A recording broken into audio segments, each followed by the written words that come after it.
இந்த Bodhisattvaல what we are going to do. இதில் என்னோட பார்ட் என்ன அப்படின்னு பார்த்தீங்கன்னா, I am going to take you GS2. GS2ல என்னென்ன பண்ண முடியுமோ அது எல்லாத்தையுமே நம்ம வந்து ப்ரிசைஸாக பண்ண போகிறோம். ஓகேங்களா? And then I will also tell you now என்ன சொல்ல போகிறேன்னா, இந்த GS இந்த மெயின்ஸை எப்படி வந்து பிரிக்கலாம், எந்த மாதிரி எதுக்கு வந்து இம்பார்ட்டன்ஸ் கொடுக்கலாம் அப்படிங்கிறத நம்ம இப்போ ஃபஸ்ட்டு பார்த்துருவோம். ஓகேங்களா?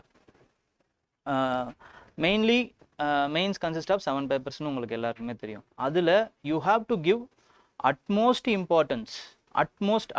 importance to your what optional subject. ஓகேங்களா? Optional. Then comes your SA part. எஸ்ஏக்கு அப்புறம் எத்திக்ஸ்,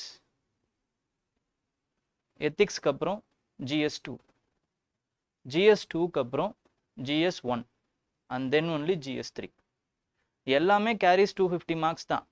பட் ஏன் வந்து இதுக்கு முக்கியத்துவம் கொடுக்கணும், இதுக்கு ஏன் முக்கியத்துவம் லெஸ்ஸாக கொடுக்கணும் அப்படிங்கிறது அந்த லாஜிக்கையும் நான் சொல்லிடுறேன். இப்போ நீங்கள் டாப்பர்ஸ் ஆன்சர் பேப்பர் இல்லைனா டாப்பர்ஸோடைய மார்க் ஷீட் எடுத்தீங்கன்னு வச்சுக்கோங்களேன், யூ வில் சி தட் ஆப்ஷனலில் அவங்களால வந்து மோர் தென் 320 எடுத்துருக்க முடியும். அது வந்து எக்ஸப்ஷனலாக பெர்ஃபார்மன்ஸ் பண்ணவங்கள. ஆனால் ஆவரேஜாகவே வந்து ஒரு டாப்பர் அந்த கிளியர் பண்ணவங்க அட்லீஸ்ட் 280 எடுத்திருப்பாங்க. அட்லீஸ்ட் 270 to 280 எடுத்திருப்பாங்க. அப்போ டிவைடட் பை 2 போட்டிங்க அப்படின்னா it comes around 140. So easily you can make 140 in your optionals per paper. இதுக்கு 250, இதுக்கு 250. So you have to give utmost important to your optionals. ஓகேங்களா? நெக்ஸ்ட், அப்போ உங்களுடைய பாதி நேரத்தை ஆப்ஷனலுக்கு செலவு பண்ணணும். மெயின்ஸ் ப்ரிப்பரேஷன் பண்ணீங்க அப்படின்னா, இப்போ 6 மணி நேரம் படிக்கிறீங்க மெயின்ஸ் அப்படின்னா, you have to give 3 hours for your optionals. Then அடுத்து most neglected paper is SA. SA papers is your most neglected. எல்லாருமே என்ன நினைப்பாங்க அப்படின்னா, கண்டென்ட் இருந்தால் எழுதிக்கலாம்னு நினைப்பாங்க. கண்டென்ட் நம்ம ஏற்றிட்டோம், இதுக்கு தான் படிக்கிறோமே, ஜிஎஸ்க்கு தான் ஸ்ட்ரெயிட்டாக படிக்கிறோமே, அப்போ நம்ம கண்டென்ட் இருந்தாலே போதுமே, அதை ஏற்றிக்கலாமே அப்படின்ட்டு. No, it is not that. You can have content, more content also. But essay writing is an art. ஒரு கவிதை மாதிரி கதை மாதிரி எழுதணும். அந்த ரைட்டிங்கை வந்து நீங்கள் எழுதணும்னா you have to have practice. ப்ராக்டிஸ்னால மட்டும்தான் அந்த ரைட்டிங் வரும், ஃப்ளோ அண்ட் கோஹரன்ஸ் வரும். ஓகேங்களா? அப்போது அதுக்கான வேலை என்ன அப்படின்னு பார்த்தீங்கன்னா, weekly once you have to write an essay. Weekly once. ஸ்ட்ரெயிட்டாக எடுத்தோடனே ஃபிலாசபிக்கு போயிடாதீங்க. ஓகேங்களா? அவன் அப்படி தான் கேட்குறான். ஆனால் வந்து ஃபஸ்ட்டு உங்களுக்கு அந்த எழுதுகிற நேக் தெரியணும். அப்போ அதை வந்து நீங்கள் பிடிக்கிறதுக்கு ஃபஸ்ட்டு வந்து ஜென்ரல் எஸ்டேவாக எழுதுங்க. எஜுகேஷன் பற்றி, உமன் பற்றி, ஹெல்த் பற்றி, உங்களுக்கு எந்தெந்த டாபிக்ஸ் கம்ஃபர்டபுளாக இருக்கோ ஸ்டார்ட் வித் தட் டாபிக்ஸ். ஓகேங்களா? எடுத்தோடனே ஸ்ட்ரெயிட்டாக அதே மாதிரி பாஞ்சிடாதீங்க எஸ்ஏல எழுதுறதுக்கு. First you have to brainstorm பண்ணிவிட்டு then only you have to write. அதே மாதிரி இப்போது 1200 வேர்ட்ஸ் எழுதணும் நீங்கள் எஸ்ஏ அப்படின்னா, அப்போ நான் 1200 வேர்ட்ஸும் ஃபஸ்ட்டு எடுத்தோடனே எழுதிட முடியுமா அப்படின்லாம் நினச்சிங்கன்னா உங்களால் ஒரு வார்த்தை கூட எழுத முடியாது. எஸ்ஏ எடுத்துக்கோங்க, அதில் உங்களால் எவ்வளோ எழுத முடியுதோ எழுதுங்க. ஓகேங்களா? It can be 600 words, it can be 300 words. Just right it. உங்களுக்கு என்ன வருதோ எழுதுங்க. ஓகேங்களா? அப்புறமா தான் அதிலிருந்து இம்ப்ரூவ் பண்ண முடியும். First essay. அடுத்து வந்து பார்த்தீங்க அப்படின்னா GS4 ethics. Ethics paper is your important paper.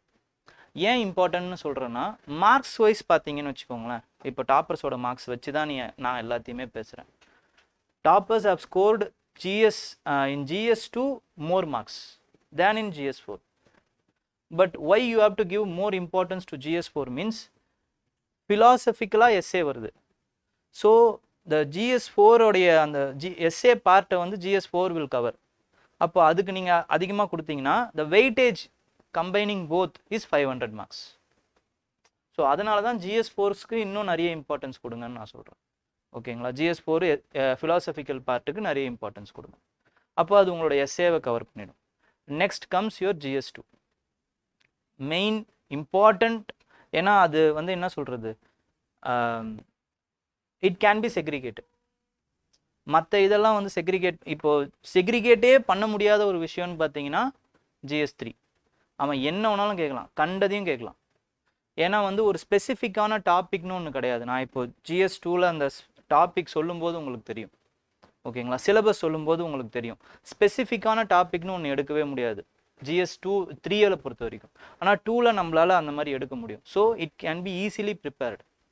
இப்போ ஏன் ப்ரிப்பேர் பண்ண முடியும் அப்படின்னா, இப்போ நம்ம படிக்கும்போது நாங்கள் எழுதும்போது மெயின்ஸ் எழுதும்போதெல்லாம் ப்ரீவியஸ் இயர் பேப்பரோட சாம்பிள் வந்து கம்மி. அப்போ அவன் எந்த டாப்பிக்லேருந்து கேட்க போகிறான், எப்படி கேட்க போகிறான்னு நமக்கு தெரியாது. பட் 2013லேருந்து 2022 வரைக்கும் எடுத்த மெயின்ஸ்லேருந்து எடுத்த கொஸ்டின் அனலைஸ் பண்ணி பார்க்கும்போது is just sticking to the syllabus. அந்த சிலபஸை எடுக்கிறான், அந்த சிலபஸை ஒரு இஷ்யூவோட கனெக்ட் பண்ணுறான், ஒரு ஆங்கிளோட கனெக்ட் பண்ணி ஒரு கேள்வி கேட்குறான். இவ்வளோதான் விஷயம். ஓகேங்களா, அப்போ அந்த GS 2ல அதை ஈஸியாக பண்ணிட முடியும். And then comes GS 1, last comes GS 3. ஏன்னா GS 3யோடைய ஆவரேஜ் மார்க்கே எவ்வளோ அப்படின்னு பார்த்தீங்கன்னா 69 தான். For 250 even toppers are taking only 88 marks, 91 marks. These are extraordinary marks. 91ங்கிறது எக்ஸ்ட்ராடினரி மார்க்காக இருக்குது. அப்போது we can do damage control to GS 3. GS 3யை டேமேஜ் கண்ட்ரோல் மாதிரி பண்ணி விட்டுறலாம். என்ன பண்ணலாம், பேசிக்காக என்னென்ன படிக்கணுமோ அதெல்லாம் படிக்கலாம், அவ்வளோதான். ஓகேங்களா, பட் GS 2ல you can focus more, you can score more. Optional மாதிரியே if you invest more time you can score more. ஓகேங்களா, இப்போ நம்ம GS 2வை பார்த்துடலாம். GS 2 சிலபஸை நம்ம பார்த்துடலாம். அதே மாதிரி இன்னொரு ஒரு விஷயம் உங்ககிட்ட சொல்லணும்னு நினச்சேன். என்னன்னா, GS 2ல நான் என்ன பண்ண போகிறேன் அப்படின்னா, மெயினான இம்பார்ட்டண்ட்டான topics which has been asked, which has the potential to be asked, அதை நான் வந்து உங்களுக்கு கவர் பண்ணி கொடுத்துருவேன். ஓகேங்களா, இதில் 3 விஷயம் இருக்குது. என்னென்னா, ஒன்று நோட்ஸ் மேக்கிங், ஓகேங்களா, content making, then answer writing. இது 3மே ஒரு காம்போனண்ட். நோட்ஸ் மேக்கிங் அப்படிங்கிறது என்னென்னா, if I am dictating some notes, that is your writing, then it is called as notes making. யார் பாது, சரி, okay. Then if that notes is taken, important keywords if you are taking and separately you are writing, then it is called as content making. That content making only you have to revise. ஓகேங்களா, இப்போ notes making ஒரு topic, இப்போ பேசிக் ஸ்ட்ரக்சர்னு எடுத்திங்கன்னா, நான் என்னோட notes வந்து உங்களுக்கு for example ஒரு 5 pages வரும். அந்த 5 pagesஸை you have to content make it, shrink it down to 1 page. That is your content making. That content making தான் உங்களுக்கு வந்து இருக்கிற எல்லா பாயிண்ட்ஸும், what you are going to use, அந்த கண்டென்ட் தான் நீங்கள் யூஸ் பண்ண போகிறீங்க ஆன்சர் ரைட்டிங்க்கு.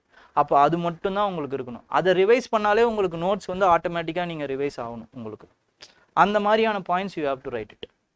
தென் ஆன்சர் ரைட்டிங். ஆன்சர் ரைட்டிங்கில் இன்னும் ப்ரிசைஸாக நீங்கள் ஆன்சர் எழுதுவீங்க, அந்த கண்டென்ட்டை வச்சு நீங்கள் ஆன்சர் எழுதுவீங்க. So every topic in films in GS will contain these 3 important basic points: notes making, content making, answer writing. ஓகேங்களா, இது இப்போ நோட்ஸ் மேக்கிங்லேருந்து நீங்கள் ஸ்ட்ரெயிட்டாக ஆன்சர் ரைட்டிங்க்கு போனீங்கன்னா என்ன பிரச்சனைனா, they are precise. What? For 10 marks you have to use only 150 words. For 15 marks you have to only use 250 words. You will end up in using 300 words or 350 words. ரொம்ப அதிகமாக தெரிஞ்சதுன்னா, இல்லைன்னா 100 words. இது ரெண்டுமே ஆபத்து தான். ஸோ என்ன ஆகிடும் அப்படின்னு பார்த்தீங்கன்னா, it will take your time, அடுத்த ஆன்சரை எழுத முடியாது. ஓகேங்களா, அப்போ at least what we can do is, important points, important டாபிக்ஸுக்கு இந்த மாதிரி யூ ஹாவ் டு மேக். அப்போ ஒவ்வொரு சிலபஸ்லையும் பார்த்தீங்க அப்படின்னா இந்த மாதிரி, இப்போ GS 1, GS 2, GS 3, GS 4 இது எல்லாத்துலேயுமே சேர்த்து பார்த்தீங்கன்னா we will get around 250 points, 250 topics, macro topics. இந்த மேக்ரோ டாபிக்ஸை தான் நீங்கள் இந்த மாதிரி நோட்ஸ் எடுத்து வச்சுக்க முடியும். ஓகேங்களா, அது வந்து உங்களுடைய ஆல்ரெடி இப்போ நீங்கள் வேறு ஏதாவது இன்ஸ்டிடியூட் போயிருந்தாலுமே அந்த இன்ஸ்டிடியூட்டில் நடத்தின நோட்ஸாக இருக்கலாம், இல்லைனா நான் இப்போ கொடுக்க போகிற நோட்ஸாக இருக்கலாம், நீங்கள் NCERTயில் படித்து நோட் பண்ணி வச்ச நோட்ஸாக இருக்கலாம். இது எல்லாத்தையுமே you have to first take and you have to make into 1 sheet note, 1 sheet content note. அதை தான் நீங்கள் ரிவைஸ் பண்ண போகிறீங்க. அந்த கண்டென்ட் நோட்டு நீங்கள் எப்போ கேட்டாலுமே தூங்கி எழுந்தால் கூட நீங்கள் you have to write. Content note இப்போ உங்களுக்கு எரிஞ்சு போச்சுன்னு வச்சுக்கோங்க, ஓகேங்களா, அந்த கண்டென்ட் நோட்டை you have to remake again, பார்க்காம அந்த மாதிரி, ஓகேங்களா. So you have to do like that. ஸோ அந்த மாதிரி நீங்கள் படித்து வைக்கணும். அப்போ கண்டென்ட் நோட்டை you have to be thorough, ஒவ்வொரு வார்த்தையும் உங்களுக்கு தெரியணும், எக்ஸாம்பிள் உங்களுக்கு தெரியணும், ஓகேங்களா. You have to be very precise. அதுதான் உங்களோட பேஸ். அந்த பேஸை வச்சு யூ கேன் பில்டப். என்ன ஆன்சர் ஒன்றாலும் எழுதலாம். இப்படி தான் நிறைய பேர் எழுதுறாங்க. இப்போ நீங்கள் உங்களுக்கு அந்த பேஸ் சரியாயிடுச்சுன்னு வச்சுக்கோங்களேன். இப்போ நீங்கள் ஃபிலிம்ஸ் பாஸ் ஆகிட்டீங்க அப்படின்னா மெயின்ஸுக்கு என்ன பண்ணுவீங்க அப்படின்னா 2 டெஸ்ட் பேட்ச் கூட போடலாம். உங்களுக்கு டைம் அதிகமாக இருக்கும் எழுதி பார்க்குறதுக்கு, ஆன்சர் ரைட்டிங் பண்ணுறதுக்கு அதிகமாக இருக்கும் டைம். அப்போ அந்த ஆன்சர் ரைட்டிங்கில் உங்களுக்கு என்ன வந்துடும் அப்படின்னா இதுதான் இன்ட்ரோன்னு உங்களுக்கு தெரிஞ்சிடும். இப்போ ஒரு டாபிக் செல்ஃப் ஹெல்ப் குரூப்னு கேட்குறாங்கன்னா இதுதான் இன்ட்ரோ. செல்ஃப் ஹெல்ப் குரூப்புக்கு பேசிக் ஸ்ட்ரக்சர்னு கேட்குறாங்கன்னா இதுதான் இன்ட்ரோ. இங்கே தான் என்னுடைய ஃப்ளோ சார்ட் வரப்போகுது, இந்த பாயிண்ட் இங்கே தான் வரப்போகுது, இந்த ஹெட்டிங்க்கு இதுதான் ஃபஸ்ட்டு பாயிண்ட்டு, இதுதான் என்னோட எக்ஸாம்பிள், இதுதான் என்னுடைய அடுத்த ஹெட்டிங், இதுதான் என்னுடைய ஃபஸ்ட்டு அந்த ஹெட்டிங்கான ஃபஸ்ட்டு பாயிண்ட்டு, இதுதான் என்னோட கன்க்ளூஷன். இது எல்லாமே உங்களுக்கு தெரிஞ்சிச்சுன்னா you can write an answer within 5 minutes. ஓகேங்களா. இப்போது மேக்ஸிமம் நான் என்ன பண்ண போகிறேன் அப்படின்னா வந்து GS2 at least for my self என்ன பண்ண போகிறேன்னா my classes will be like this only.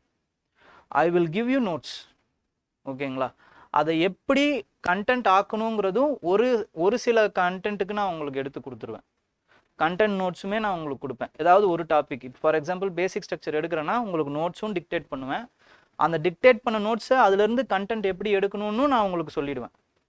அவ்வளோதான். இப்போ அடுத்தடுத்த டாப்பிக்கு நீங்கள் அதே மாதிரி எடுக்கலாம், எடுத்துகிட்டு வந்து என்கிட்ட கூட காமிங்க, ஓகேங்களா. நானும் நோட்ஸ் வந்து உங்களுக்கு எல்லா டாப்பிக்குமே கொடுத்துருவேன். நான் எந்தெந்த டாபிக் இம்பார்ட்டன்ட் நினைக்கிறேனோ இப்போ நான் சொல்ல போகிறேன் என்னென்ன டாபிக்னா இம்பார்ட்டண்ட்டு. இந்த GS2 சிலபஸை நம்ம டீகோட் பண்ணி நம்ம வந்து சொல்லுவோம். அந்த சிலபஸில் இம்பார்ட்டன்ட் டாபிக் என்னன்றது அந்த நோட்ஸ் உங்களுக்கு எல்லாருக்குமே கிடச்சிரும். அதாவது என்னுடைய கிளாஸ் நோட்ஸ். அதிலிருந்து கண்டென்ட் நீங்கள் தான் மேக் பண்ணணும். மேக் பண்ணதுக்கப்புறம் என்ன ஆகுனா உங்களுக்கு it will be easy. GS2 வந்து ரொம்ப ஈஸி ஆகிடும் உங்களுக்கு, ஓகேங்களா. இப்போ நம்ம ஃபஸ்ட்டு GS2 பார்த்துடலாம். GS2 வந்து you can divide it into 4 parts. Polity, then governance, social justice, and then international relations. See, again I have to have some disclaimer. என்ன அப்படின்னா this is a open secret. இப்போ நான் சொல்கிறது எல்லாமே எல்லா டாப்பர்ஸ்க்குமே எல்லா சீரியஸ் ஆஸ்பிரன்ட்ஸ்க்குமே தெரியும், ஓகேங்களா. இது எல்லா நெட்லேயுமே இருக்குது. யூடியூப் எடுத்திங்கன்னா இப்போ மெயின்ஸ் ரிலேட்டடாக ஏதாவது போடுறாங்க அப்படின்னா இதை தான் போட போகிறாங்க, இதை தான் அவங்களும் சொல்கிறாங்க. பட் இப்போ என்னென்னா இதை பார்த்தாங்கன்னா இப்போ UPSC அடுத்து வேறு ஏதாவது மாறிடும், இப்போ ஃபிலிம்ஸ் எப்படி மாறிச்சோ அந்த மாதிரி மாறுறதுக்கு நிறைய சான்சஸும் இருக்குது, ஓகேங்களா. UPSC can change strategy. But எதுக்காக இப்போ நம்ம இதை சொல்கிறோம் அப்படின்னா this is minimum thing we can do which we can do. இதையுமே நம்ம பண்ணலை அப்படின்னா you will be out of the race. இப்போ மற்ற சீரியஸ் கேண்டிடேட்ஸ் இதை பண்ணிடுறான். இப்போ யூஆர்னா இங்கே இருக்கிறவங்க உங்களுக்கு வந்து காம்படிஷன் கிடையாது. It is the persons who are in Delhi, அவங்க தான் காம்படிஷன். அவங்க இது எல்லாத்தையுமே பண்ணுறாங்க. இது ஒரு மேண்டேட்ரி மாதிரி ஆகிப்போச்சு. To make level playing field itself you have to do these things. அதுக்கப்புறமா அவன் UPSC ஏதாவது பண்ணுறான் அப்படின்னா மேக்ஸிமம் அவனால் ஒன்றும் பண்ண முடியாது. மேக்ஸிமம் டிமானிட்டைசேஷன் மாதிரி என்ன பண்ணலான்னா சிலபஸையே மாற்றலாம். அடுத்து நீங்கள் எல்லாத்தையும் இப்போ டீகோட் பண்ணிட்டீங்க, வாங்க ஆட்டத்தை கழிச்சிட்டு ஃபர்ஸ்ட்லேருந்து விளையாடலான்னு வரலாம், ஓகேங்களா. அவ்வளோதான் பண்ண முடியும். அதுக்கப்புறம் வேறு என்ன பண்ணலான்னா you can go into micro topics. இப்போ மேக்ரோவாக நீங்கள் எல்லாத்தையும் படிக்கிறீங்க, அப்போ நம்மளால் மேக்ஸிமம் என்ன பண்ண முடியும், மைக்ரோவாக உள்ளே போகிறேன் அப்படின்ட்டு போகலாம். ஃபார் எக்ஸாம்பிள் என்ன பண்ணுறான் அப்படின்னா வந்து போன வருஷம் வந்து GS3ல் கட்டன்பர்க் ப்ரோட்டோகால்னு ஒன்று கேட்டான், மைக்ரோ டாபிக் இல்லையா. இப்போது செல்ஃப் ஹெல்ப் குரூப்லேயே அவங்க என்ன பண்ணலாம் அப்படின்னா வந்து இந்த மாடல் ஃபேமஸாக இருந்துச்சு அப்போ அந்த மாடல் பற்றி நீங்கள் எழுதுங்கன்னு கேட்கலாம். இல்லை ஒரு ஆக்டை கொடுத்துட்டு, இப்போ டிசபிலிட்டி ஆக்ட் கேட்டான் போன வாட்டி, அந்த மாதிரி ஆக்டை கொடுத்துட்டு அதோடைய கிரிட்டிசிசம்ஸ் என்ன அப்படிங்கிறது கேட்கலாம். ஸோ அந்த டாப்பிக்லேயே அவன் வந்து என்ன பண்ணுறான்னா இன்டெப்த்தாக போகிறான். அடுத்த லெவல் அதுதான். ஆனால் அது maximum will be a shocker questions. ஷாக்கர்னால் எப்படி இருக்குன்னா, இப்போ நீங்கள் படிக்கிறீங்க அப்படின்னா ஒரு 4 கொஸ்டின்ஸ் அந்த மாதிரி இருக்கிறதுக்கு வாய்ப்பு இருக்குது. அதையுமே நம்மளால் என்ன பண்ணிட முடியும் அப்படின்னா, உங்களுக்கு ஒரு மெயின்ஸ் ஆன்சர் ரைட்டிங் அந்த பாயிண்ட்ஸ் ஜார்கன்ஸ் தெரிஞ்சால் we can easily use those jargons and fill up the answers. Fill பண்ணிடலாம், நம்மளால் ஃபில் பண்ணிட முடியும். பேஜஸை ஃபில் பண்ணிவிட்டு மற்ற ஈஸியான கொஸ்டின்ஸை you have to be very precise and you have to write it. அவ்வளோதான் நம்மளால் பண்ண முடியும். ஓகேங்களா? இது எல்லாத்தையுமே சொல்லி உங்களுக்கு சொல்கிறேன். ஏன்னா you have to be ready. Expect the unexpect யூபிஎஸ்சியை பொறுத்த வரைக்கும். ஓகேங்களா? இதெல்லாம் வரும் அப்படின்னு மட்டும் நினச்சிடாதீங்க. நான் எல்லாத்தையும் படிச்சிட்டேன் அப்படின்னு நினச்சிடாதீங்க. வாடா நான் பார்த்துக்கிறேன் அப்படின்னு நினச்சிடாதீங்க.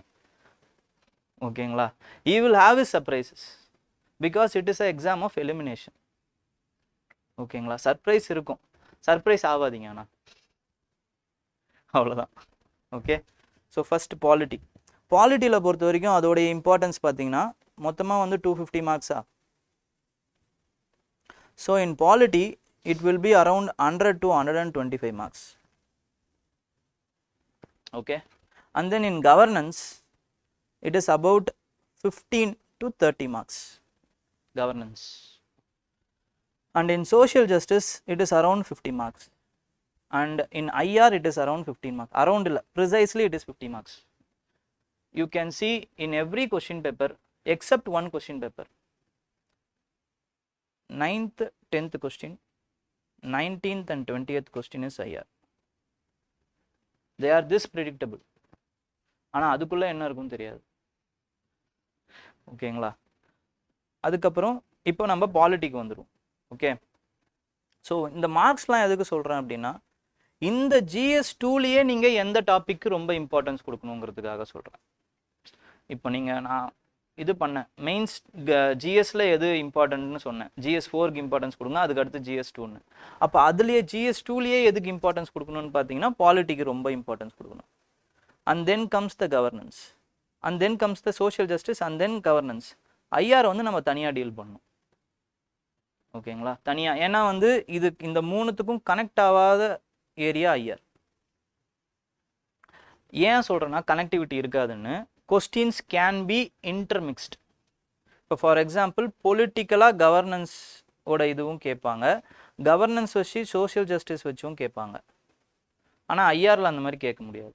அதனால you have to study it in isolation. But இந்த மூணுத்தையும் you have to be study in integratedly you have to study. For example parliamentary accountability of executives. Parliament is polity, accountability is governance. ஓகேங்களா? அப்போ இது ரெண்டுத்தையும் கேட்கறதுக்கு வாய்ப்பு இருக்குது. அதே மாதிரி சோஷியல் ஜஸ்டிஸ்னால் எப்படி கேட்பாங்கன்னா, வெல்ஃபேர் வல்னரபிள் செக்ஷனுடைய விஷயத்தை கேட்டுட்டு அந்த ஆக்டை கேட்டுட்டு அது எப்படி வந்து லேக் ஆகிருக்கு கவர்னன்ஸ்லன்னு கேட்பாங்க. So they can intermix. ஓகேங்களா? ரெண்டு டாபிக் எடுத்து they can intermix and ask question. But ஐஆரில் அந்த மாதிரி கேட்க முடியாது. ஸோ அதனால் you have to study holistically இந்த மூணு டாப்பிக்கையும். ஓகேங்களா? ஃபஸ்ட் இப்போ வந்து நம்ம என்ன பண்ணுவோம் அப்படின்னா போர்ஷனுக்கு வந்துடுவோம். போர்ஷனில் ஃபஸ்ட்டு அப்போ பாலிட்டி போர்ஷனில் பாலிட்டினாலே நமக்கு என்னது? பாலிட்டினா ஃபஸ்ட்டு என்ன? லக்ஷ்மிகாந்த்னு சொல்லாதீங்க, அது கிடையாது. நம்மளோட ஸ்டார்டிங் பாயிண்ட் ஆஃப் பாலிட்டி என்னது? நம்மளோட after independence it's our constitution. ஓகேங்களா? So they want to study you Indian constitution. Indian கான்ஸ்டிடியூஷனில் they are asking about the evolution, historical underpinnings. இதெல்லாம் நீங்கள் எழுதலாம், வேணும்னா எழுதாமையும் போகலாம். ஏன்னா வந்து இது வந்து உங்களோட போர்ஷன் தான் நான் சொல்கிறேன். ஆனால் இதோட சேர்த்து நான் I will also integrate some of the questions. ஓகேங்களா? டாபிக்ஸ் இன்டகிரேட் பண்ணுவேன், போர்ஷன்ஸோடு சேர்த்து கொஸ்டின்ஸ் இன்டகிரேட் பண்ணுவேன். And then evolution, and then பார்த்தீங்க அப்படின்னா features,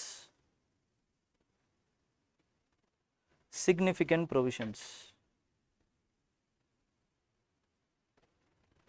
and then amendments,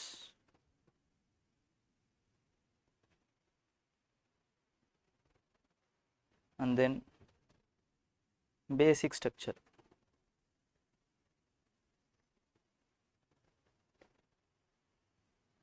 ஏன் இதை மட்டும் ரெட்டில் போடுறேன் அப்படின்னா these are all the some important. இப்போ நான் ரெட்டில் எழுதுறது எல்லாமே பார்த்தீங்கன்னா single point topics, single topics. இந்த சிங்கிள் டாபிக்ஸுக்கு தான் first layer of importance we will give. ஓகேங்களா, அதனால அதை நான் ரெட்டில் போடுறேன். ஓகே, இப்போ எவல்யூஷன் இல்லை ஹிஸ்டாரிக்கல் அண்டர்பின்னிங்ஸ்ன்னு பார்த்தீங்க அப்படின்னா you have to read 1919 acts, 1935 act. 1935 act they have already asked. 1935 ஆக்டை ஃபெட்ரல் ஃபீச்சரோட கேட்டிருக்கான். அதோடைய ஃபெட்ரல் ஃபீச்சர் என்ன, 1935 ஆக்டில் இருக்க ஃபெட்ரல் ஃபீச்சர் என்ன, you have to write it down. So this is how they will ask you. அப்போ 1935 act if they can ask, they can also ask about 1919 act. அந்த ஏரியாவுடைய அடுத்த லேயரையும் you have to note it down. அப்படி தான் படிக்க முடியும். இப்போ ப்ரீவியஸ் இயர் கொஸ்டினில் இப்போ ஒரு ஏரியா கேட்குறாங்க அப்படின்னா அடுத்த ஏரியா என்னது அதையும் நம்ம படிக்கணும். 1919 ஆக்ட் வரைக்கும் படிக்கலாம் மேக்ஸிமம். 1773 ரெகுலேட்டிங் ஆக்ட்லேருந்து நம்ம படிக்க முடியாது.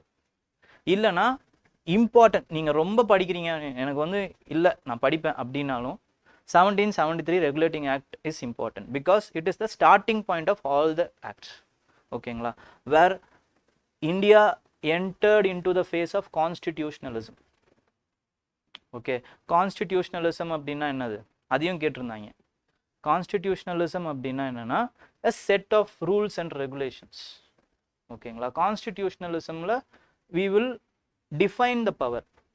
If they are defining a power then it is called as constitutionalism.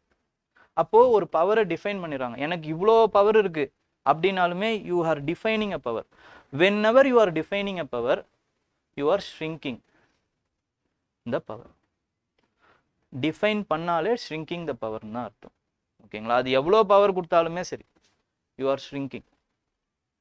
அப்போ in 1773 regulating act it is important because regulate பண்றீங்க பவரை, ஒரு பவரை ரெகுலேட் பண்றீங்க, அப்போ அந்த ஆக்ட் ரொம்ப important. Next important act is 1858 good governance act, good government act. Governance அப்படிலாம் இல்லை, குட் கவர்மெண்ட் ஆக்ட், அது ரொம்ப இம்பார்ட்டன்ட்.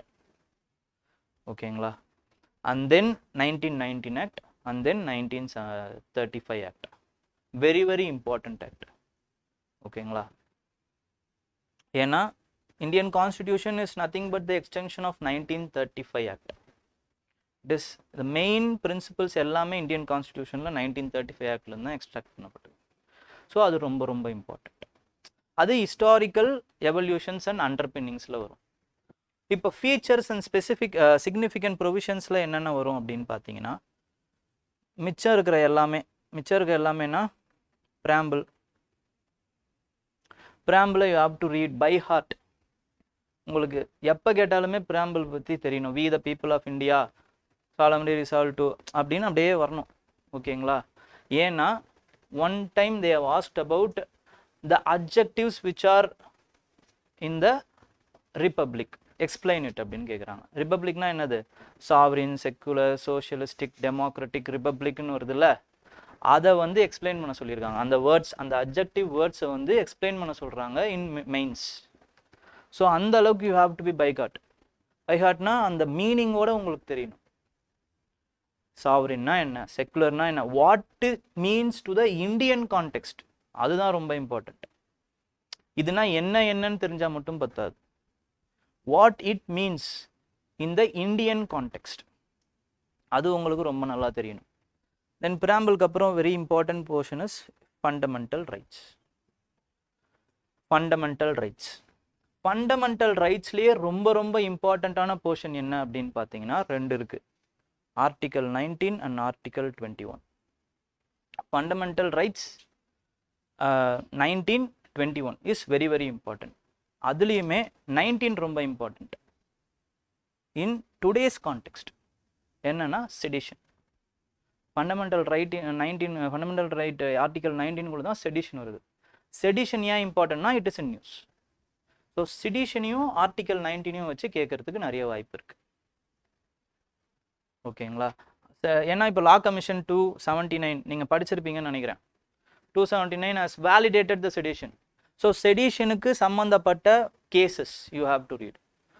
ஓகேங்களா? சம்மந்தப்பட்ட கேசஸ் ஹிஸ்டாரிக்கல் அண்டர்பின்னிங்ஸ்னால் நீங்கள் அங்கே வரைக்கும் கூட போகலாம். ஃபார் எக்ஸாம்பிள் செடிஷனில் இம்பார்ட்டண்ட்டான கேஸ் பார்த்தீங்க அப்படின்னா பாலகங்காதர் திலக் கேஸ். அதுக்கப்புறமா வந்து after independence it is Kedarnath case 1962. ஓகேங்களா? ஸோ அந்த மாதிரியான கேசஸ் யூ ஹாவ் டு சும்மா ஜஸ்ட் ஒரு பாசிங் ரெஃபரன்ஸில் நீங்கள் you have to take those cases. அதே மாதிரி லா கமிஷன் 279 as validated அப்படின்னு ஒரு வார்த்தை நீங்கள் சேர்த்தீங்கன்னா it is linking the current affairs with the basic and static part. ஓகேங்களா? அப்போ லிங்க் பண்ணுறதுக்கு you have to read the current affairs also, but mainly you have to have this basis. அந்த basis தான் ரொம்ப இம்பார்ட்டண்ட். ஓகேங்களா? அதுக்கப்புறம் பார்த்தீங்க அப்படின்னா டிபிஎஸ்பி. டிபிஎஸ்பியில் ரொம்ப இம்பார்ட்டண்ட்டான ப்ரொவிஷன் என்னன்னா யூனிஃபார்ம் சிவில் கோட். அது you have to be very precise. Okay, uniform civil code. Uniform civil code வேணுமா வேணாமா? எந்த லா கமிஷன் என்ன சொல்லியிருக்கு? ஏதாவது court judgment uniform civil code பற்றி சொல்லியிருக்கா? See, I can take every topic. So இந்த டைரக்ஷன்ஸ் மட்டும் உங்களுக்கு கொடுத்தனா கூட at least you can search it and find it out. ஓகேங்களா? அதுக்காக தான் நீ அது எல்லாமே சொல்கிறேன். அதுக்கப்புறம் யூனிஃபார்ம் சிவில் கோடு பற்றி வேறு என்ன, வேறு எந்த கமிட்டி என்ன சொல்லியிருக்கு, என்ன தேவைன்னு சொல்லியிருக்கு. இப்போ ஃபார் எக்ஸாம்பிள் ஒரு கமிட்டி சொல்லியிருப்பாங்க, அந்த கமிட்டி பேர் எனக்கு ஞாபகம் இல்லை. யூனிஃபார்ம் சிவில் கோடை விட என்ன முக்கியம் அப்படின்னு பார்த்தீங்கன்னா uniformity within the religious code. இப்போ இந்து ரிலீஜனுக்குள்ளேயே நிறைய வேரியபிலிட்டி இருக்குது, அதை முதல்ல யூனிஃபார்ம் ஆக்குங்க. முஸ்லீம் ரிலீஜன்ஸ்குள்ளேயே நிறைய வேரியபிலிட்டி இருக்குது, அதை முதல்ல யூனிஃபார்ம் ஆக்குங்க. Then you can try to unify the whole of the civil code அப்படிங்கிற மாதிரி ஒரு லா கமிஷன் ரிப்போர்ட்டோ இல்லை ஒரு கமிட்டியோ சொல்லியிருப்பாங்க. So these can be the points which you can take and write it down in your answers. It will give more validity. நீங்கள் சும்மா உங்களோட கருத்தை மட்டும் சொல்கிறதுனால இட் இஸ் மோர் ஜென்ரல். இப்போ நீங்கள் ஒரு ஆன்சர் எழுதிருந்தீங்கன்னா உங்களுக்கு தெரியும், போய் கரெக்ஷன் வாங்கியிருந்தீங்கன்னா மென்டார் வில் சே ரொம்ப ஜென்ரலாக இருக்குது, ரொம்ப ஜென்ரலாக இருக்குன்னு சொல்லுவார். ஓகேங்களா? அவ்வளோதான் சொல்லுவார், ஆனால் என்னன்னு சொல்ல மாட்டார். ஓகேங்களா? நான் எல்லாரையும் சொல்லலை, டைம் வந்து ஓட்டணும் அப்படின்னா அது சொல்லுவார். ஓகேங்களா? இல்லைன்னா உங்களை ஓட்டணும்னா சொல்லுவார், போதும் போங்க அப்படின்ட்டு. ஓகே, ஸோ என்ன ஜென்ரலிஸ்டிக் அப்படின்னா if you are writing your understandings in your answer then it will be general only. You have to value add it with some reports. இப்போ ஹெல்த் எஜுகேஷன் வருதா, ஹெல்த் வருதா லான்சென்ட்னு போடுங்க, எஜுகேஷன் வருதா ஏசர் ரிப்போர்ட் போடுங்க, பேரையாவது போடுங்க, சொல்லிட்டு சொல்லுங்க, அவன் சொன்ன மாதிரி இருக்கட்டும். ஓகேங்களா? So like that you have to be very precise. Law commission report. ஓகேங்களா? லா கமிஷன் ரிப்போர்ட் எழுதுங்க. பாலிட்டினா கேசஸ் எழுதணும், லா கமிஷன் ரிப்போர்ட் எழுதணும். ஓகேங்களா? ஜஸ்ட் மென்ஷன், அவ்வளோதான். நான் எல்லாத்தையும்லாம் படிக்க சொல்ல, இந்த டாப்பிக்கு ஏதாவது லா கமிஷன் ரிப்போர்ட் இருக்கான்னு தேடுங்க, அப்படி இருந்தால் வரும். ஓகேங்களா? எல்லாத்தையும்லாம் உட்காந்து படிச்சுட்டு இருக்க முடியாது. 274 லா கமிஷன் ரிப்போர்ட் இருக்குது, அது எல்லாத்தையும் நான் உங்களை படிக்க சொல்ல. லேட்டஸ்ட் ரிப்போர்ட் அது கண்டிப்பாக கரண்ட் அஃபேர்ஸில் வந்த டாப்பிக்காக தான் இருக்கும். அதில் கண்டிப்பாக யாராவது ஒருத்தர் எடிட்டோரியலில் எழுதியிருப்பார். ஓகேங்களா? அப்படியான எடிட்டோரியலில் கண்ணில் பார்த்தீங்கன்னா எடுத்து எழுதி வச்சுக்கோங்க. இதுக்காக உட்காந்து போய் பார்க்காதீங்க. ஓகேங்களா? நம்மலாம் மெயின்ஸ் எழுதும்போது ரொம்ப ஆர்வமாக அவங்க இன்ட்ரோவில் என்ன எழுதியிருக்காங்கன்னு பார்ப்போம். அப்படின்லாம் போய் நான்லாம் படிச்சிருக்கேன். இன்ட்ரோ லா கமிஷன் ரிப்போர்ட்டு ஃபுல்லாக படிக்கிறது, இந்த மாதிரியான டைமை வேஸ்ட் பண்ணாதீங்க. These kind of errors only will make you teachers. If you want to become teacher, you can read more, or else read what we say. You can become bureaucrat. Okay, அதையும் சொல்லிடுறேன். அடுத்து டிபிஎஸ்பியா, அதுக்கு அடுத்து என்ன இம்பார்ட்டன்டான டாபிக்னு பார்த்தீங்கன்னா emergency. Emergency also you have to note. ஓகேங்களா? அது இதெல்லாமே வந்து பார்த்தீங்க அப்படின்னா specific provisions, features, specific provisions, அதுக்கப்புறம் வந்து அமெண்ட்மெண்ட்ஸ். அமெண்ட்மெண்ட்ஸுமே வந்து ரொம்ப இம்பார்ட்டன்ட். Amendments you have to read in linkage with basic structure. ஓகேங்களா? ஒவ்வொரு அமெண்ட்மெண்ட்டுக்கும் ஒவ்வொரு கேஸ் வரும். ஒவ்வொரு கேஸுக்கு அப்புறமா அதோட எவல்யூஷன் தான் பேசிக் ஸ்ட்ரக்சராக மாறும். ஓகேங்களா? அது எல்லாத்தையுமே you have to note it down. அதுக்கப்புறம் லாஸ்ட் அது வந்து ஹிஸ்டாரிக்கல் எவல்யூஷன். அமெண்ட்மெண்ட்ஸோட ஹிஸ்டாரிக்கல் எவல்யூஷன் பேசிக் ஸ்ட்ரக்சர். ஓகேங்களா? அதுக்கப்புறம் அப்போ லேட்டஸ்ட்டாக ஒரு 3 அமெண்ட்மெண்ட்ஸ் என்ன அப்படிங்கிறத இம்பார்ட்டன்ட் அமெண்ட்மெண்ட்ஸை பார்த்து வச்சுக்கோம். அவ்வளோதான். For example 2017 they asked about the NJSC. அது வந்து 99th amendment. That time it was in news, it was in the current affairs. அந்த மாதிரி இப்போ கரண்ட் அஃபேர்ஸில் இருக்க அமெண்ட்மெண்ட் என்ன, அதை நீங்கள் தெரிஞ்சு வச்சு. ஓகேங்களா? இப்போதான் ஆரம்பிச்சிருக்கோம் சிலபஸ். ஓகே, நெக்ஸ்ட் என்ன அப்படின்னு பார்த்தீங்கன்னா functions of union and state. Functions of union and state, அதில் issues and challenges.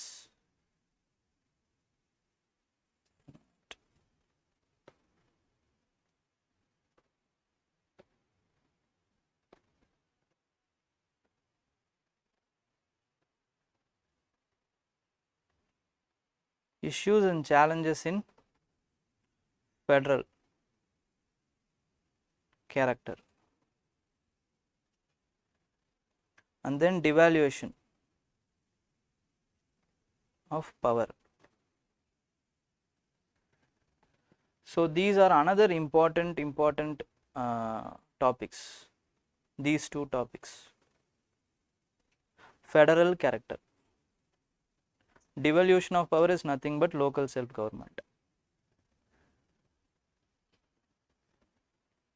ஓகேங்களா?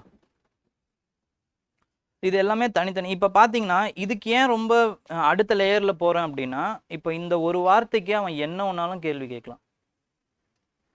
ஆனால் இந்த வார்த்தைக்கு he has to make specific question with related to the basic structure.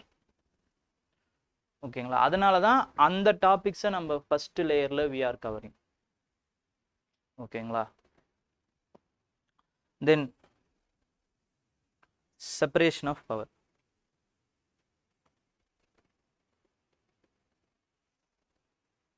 And dispute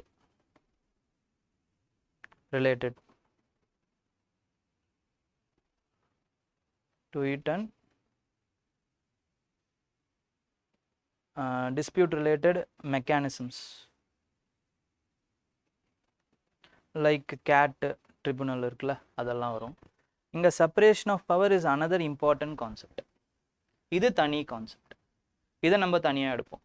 அதே மாதிரி separation of power is in linkage with basic structure. basic structure ஓட நம்ம பார்ப்போம். basic structure அப்புறம் separation of power. அடுத்து வந்து federal government ஓட நம்ம என்ன பார்ப்போம் அப்படின்னா வந்து local self government பார்ப்போம். ஒரு ஆர்கானிக் ஃப்ளோ இருக்கும் பாலிட்டியில். ஓகேங்களா?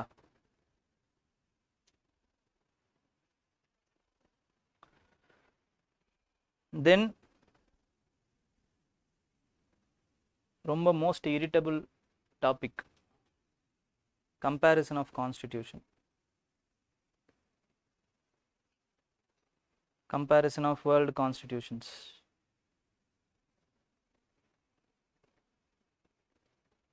இதில் he can play with anything. So இதை நம்மளால் என்ன பண்ண முடியாது அப்படின்னா வந்து you can't have some specific understanding. அப்போ என்ன பண்ணலான்னா, இப்போது எப்படி கேட்பாங்க அப்படின்னா, எப்படிலாம் கேட்டிருக்கான்னு நான் சொல்கிறேன். ஃபஸ்ட்டு வந்து French presidential system, compare French presidential system with Indian system. ஓகேங்களா? அடுத்து எப்படி கேட்குறாங்க அப்படின்னா வந்து concept of equality between India and USA. ஈக்குவாலிட்டியை வச்சு கேட்குறாங்க. ஈக்குவாலிட்டி யூஎஸ்ஏக்கும் இந்தியாவுக்கும் எப்படி வேரி ஆகுது. அதுக்கப்புறமா வந்து judiciary system with India and UK. ஓகேங்களா? Then how can French learn from Indian part of secularism, because in that time there was some issue with French secularism. ஏன்னா அவங்க வந்து புர்காலாம் போடக்கூடாது பொதுவில் அப்படின்லாம் ஏதோ ஒரு சட்டம் வந்துச்சு. ஓகேங்களா? அப்போ இந்தியன் செக்குலரிசம்லேருந்து ஃப்ரெஞ்ச் எப்படி கற்றுக்கலாம் அப்படின்னு ஒரு கேள்வி கேட்டிருந்தான்.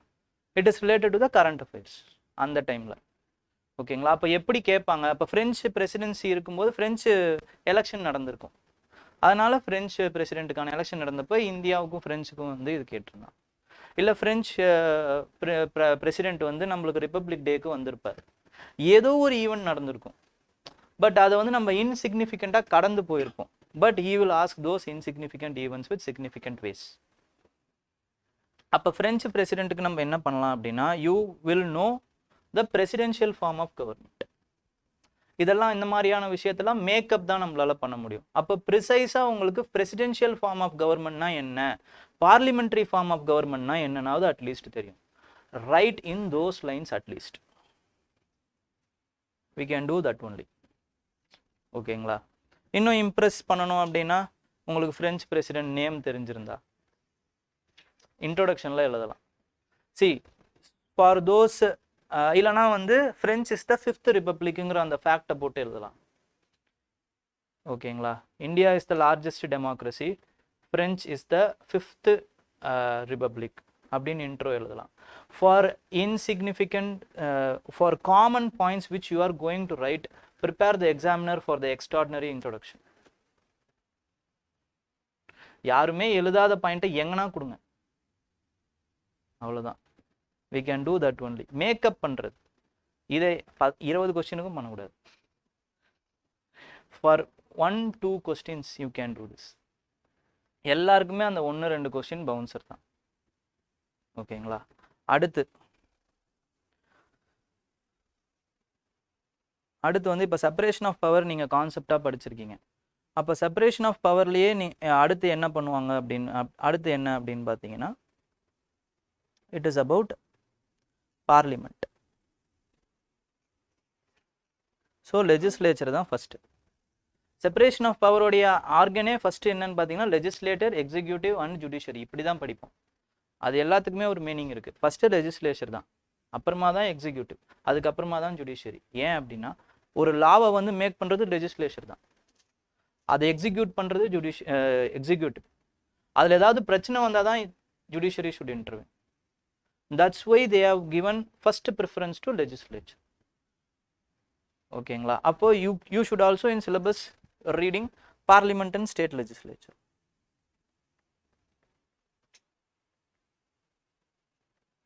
their structure, functioning,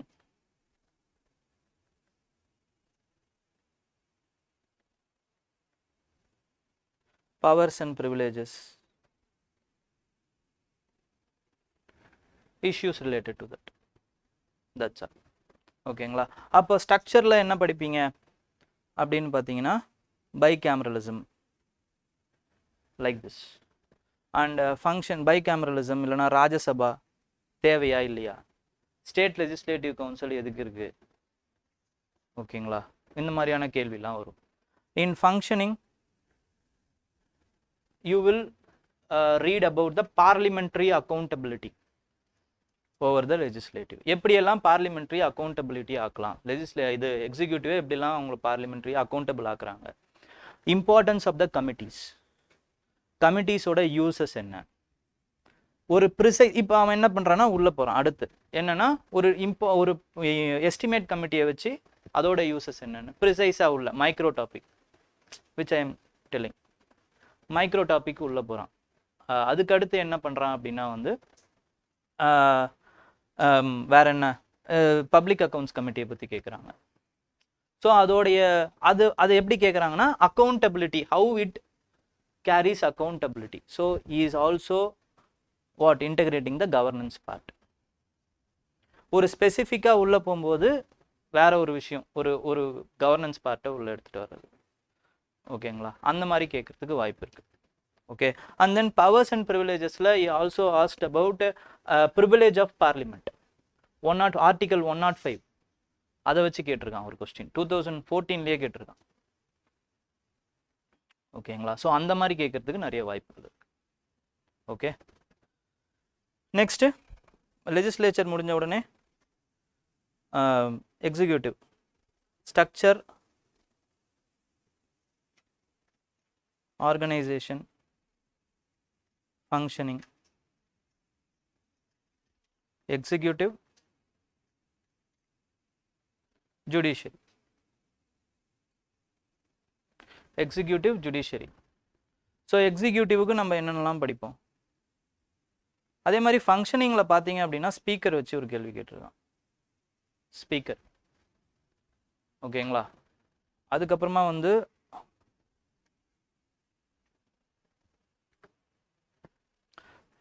இந்த ப்ரிவிலேஜஸில் ஃபினான்ஷியல் எமர்ஜென்சி பற்றி ஒரு கேள்வி கேட்டிருக்கான்.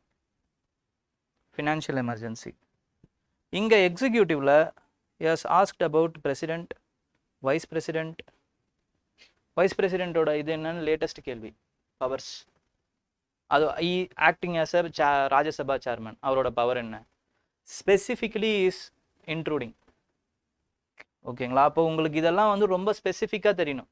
இதெல்லாம் you can read in Laxmikanth it's. அதோட பவர்ஸ் என்ன, இது எல்லாத்தையும். இதுக்கெல்லாம் நோட்ஸ் தனியாக மேக் பண்ணாதீங்க. It is a futile exercise. லக்ஷ்மிகாந்தில் இருக்கிற பாயிண்ட்ஸுக்கு don't make notes. Laxmikanth it self is notes. அதையே தான் நீங்கள் படிக்கணும். திருப்பி திருப்பி அதில் நீங்கள் அண்டர்லைன் பண்ணியோ இல்லை இம்பார்ட்டண்ட் பாயிண்ட்ஸ் எடுத்தோ படிக்கலாமே தவிர திருப்பி நான் உட்காந்து எழுதுறேன் தேவையில்ல, டைம் வேஸ்ட்டு. ஓகேங்களா. இல்லாததுக்கு நோட்ஸ் எடுங்க, இருக்கிறத அப்படியே படிங்க. ஓகே. நெக்ஸ்ட் வந்து எக்ஸிக்யூட்டிவ். தென் ஜுடிஷியரி. ஜுடிஷியரியில் என்ன கேட்குறாங்க அப்படின்னா ஆர்கனைசேஷன்ஸ். அப்போது அதோடைய கொலிஜியம் சிஸ்டம் பற்றி கேட்கலாம். ஏன்னா இப்போ ஜுடிஷியரி வெர்சஸ் லெஜிஸ்லேச்சர் ஓடிக்கிட்டு இருக்கு. என்ஜேஏசி பற்றி அந்த ஒரு வாட்டி கேட்டாங்க. இப்போ அதே மாதிரி கொலிஜியம் சிஸ்டமோடைய ட்ராபேக்ஸ் என்னன்னு கேட்கறதுக்கு வாய்ப்பு இருக்குது. Because of the remarks of vice president. Vice president ஒரு ரிமார்க்ஸ் கொடுத்துருக்காரு. ஓகேங்களா. ரீசெண்டாக கொடுத்தாரு. ஸோ அதை வச்சு கொலிஜியம் சிஸ்டமை கிரிட்டிசிசம் ஆஃப் கொலிஜியம் சிஸ்டம்னு கேட்கறதுக்கு வாய்ப்பு இருக்குது. ஓகேங்களா. தென் என்ன கேட்கலாம் அப்படின்னு பார்த்தீங்கன்னா ஆல்ரெடி கேட்டிருக்கான். இதை என்னன்னா women in judiciary, representation of women in judiciary. So issues of judiciary என்ன அப்படின்னு கேட்கறதுக்கு வாய்ப்பு இருக்குது. இப்போ உமன் கேட்குறாங்க அப்படின்னா அடுத்து less representation of vulnerable sections in ஜுடிஷியரின்ற டாப்பிக்குமே நமக்கு வந்து ஓப்பன் ஆகுது. ஓகேங்களா. அப்போது எல்லாருமே வந்து OBC and MBC judges, SC ST judges அவங்களுமே கம்மியாக தான் இருக்காங்க. இஃப் யூ டேக் இந்த independence India, what is the reason? இல்லை is this the failure of collegium சிஸ்டம்னு ரெண்டுத்தையும் கூட அவன் மிக்ஸ் பண்ணலாம். These are the angles. See, I'm throwing up your angles, different ways of angles which you have to think. In the mains preparation பொறுத்த வரைக்கும் என்னன்னு பார்த்தீங்கன்னா thinking. Studying is one thing, but அதை எப்படியெல்லாம் அப்ளை பண்ணலாம், எப்படியெல்லாம் அவன் கேள்வி கேட்கலாம், what and all he can link with அப்படிங்கிற அந்த டைமென்ஷன்ஸை நீங்கள் திறந்தீங்க அப்படின்னா பாயிண்ட்ஸ் அழகாக வந்துடும். அதுக்கான ப்ரிப்பரேஷனும் யூ குட் டூ. ஓகேங்களா. அடுத்து ஜுடிஷியரி. அதுக்கு அடுத்து பார்த்தீங்க அப்படின்னா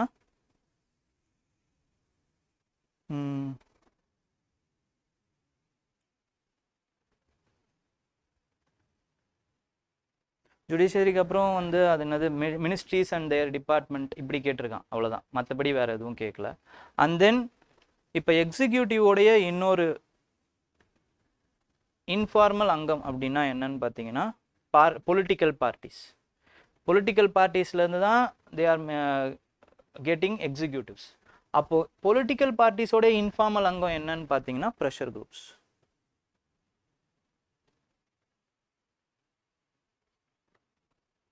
Pressure groups, both formal and informal.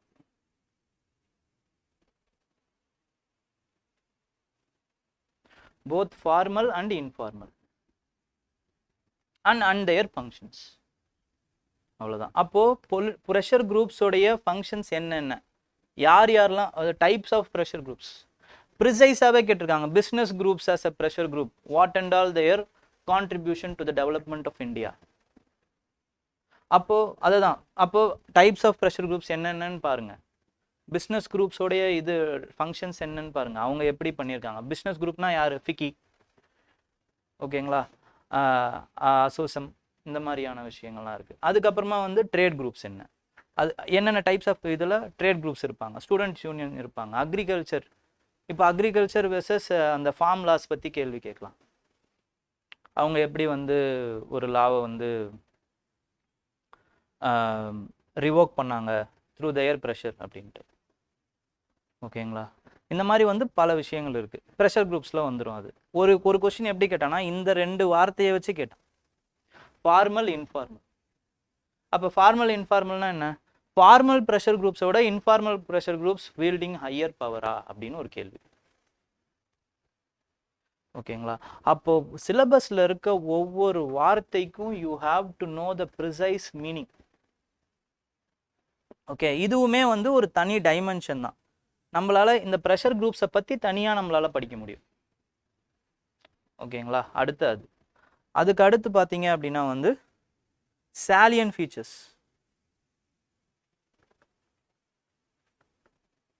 Salient features of representation of people act. இதுவும் தனி part. This is also important part considering the disqualification of Rahul Gandhi as a MP. இதுவும் current affairs. Already 2 வாட்டி கேட்டிருக்கான். 2 வாட்டியும் he has concentrated on the angle of disqualification with respect to MPs. அப்போ இந்த வாட்டி அது இன்னும் இம்பார்ட்டன்ஸ் ஆகுது. salient features of representation of people act. It is not only talking about the disqualification of MPs. It is also talking about other angles. But adula you have to concentrate on the disqualification part. But I will also teach you some other angles also in the class. ஓகேங்களா? Next என்ன அப்படின்னு பார்த்தீங்கன்னா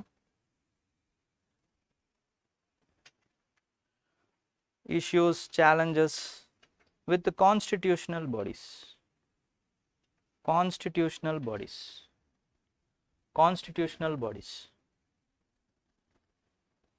ஓகேங்களா? Constitutional பாடிஸில் ரொம்ப இம்பார்ட்டண்ட்டான body is election commission.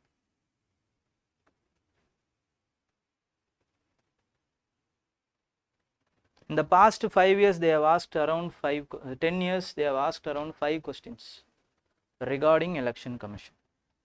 Election commission உடைய angles என்னென்ன அப்படின்னு பார்த்தீங்கன்னா what they have asked: model code of conduct, simultaneous elections,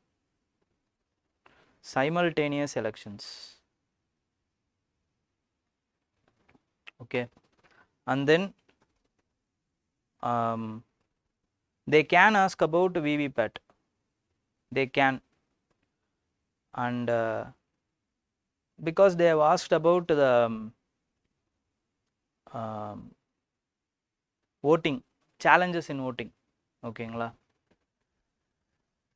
And then they can ask about online voting,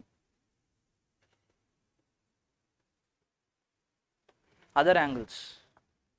okay, so simultaneous எலெக்ஷன்ஸில் அவங்க எப்படி கேட்டாங்கன்னா the criticism and their advantage, இது ரெண்டுத்தையும் வச்சே கொஸ்டின் கேட்டான். என்னென்னா சைமல்டேனியஸ் கமிஷன் எலெக்ஷனில் உங்களுக்கு வந்து அக்கௌண்டபிலிட்டி, எக்ஸிக்யூட்டிவ் அக்கௌண்டபிலிட்டி குறையுது, ஆனால் you are saving lot of money and time.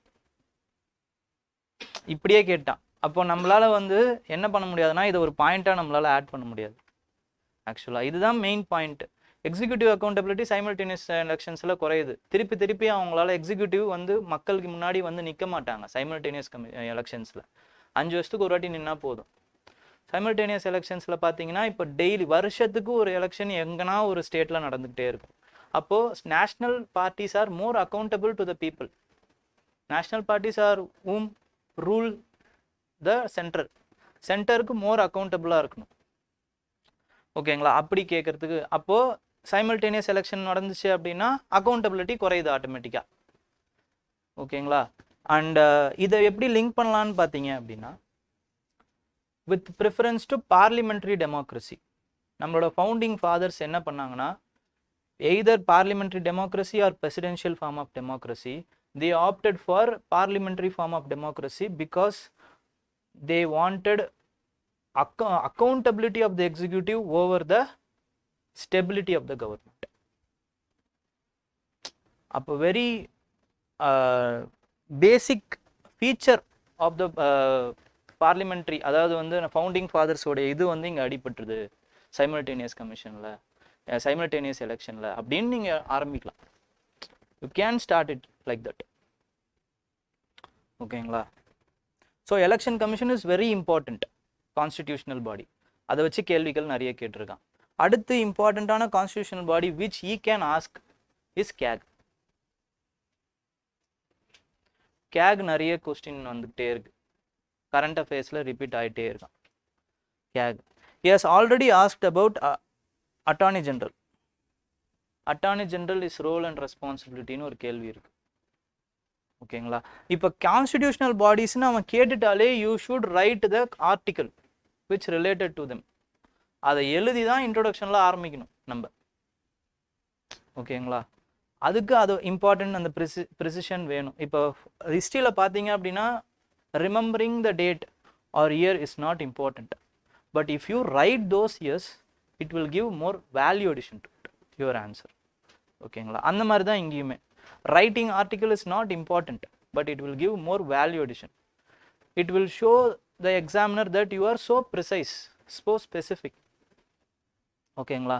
அதுக்காக தான் அதெல்லாம் செய்கிறோம். அண்ட் தென் அடுத்து வந்து பார்த்தீங்க அப்படின்னா ஸ்டாச்சுரி பாடிஸ். அடுத்த போர்ஷனில் ஸ்டாச்சுரி பாடிஸ் இருக்கு. Statutory and quasi judicial bodies. Quasi judicial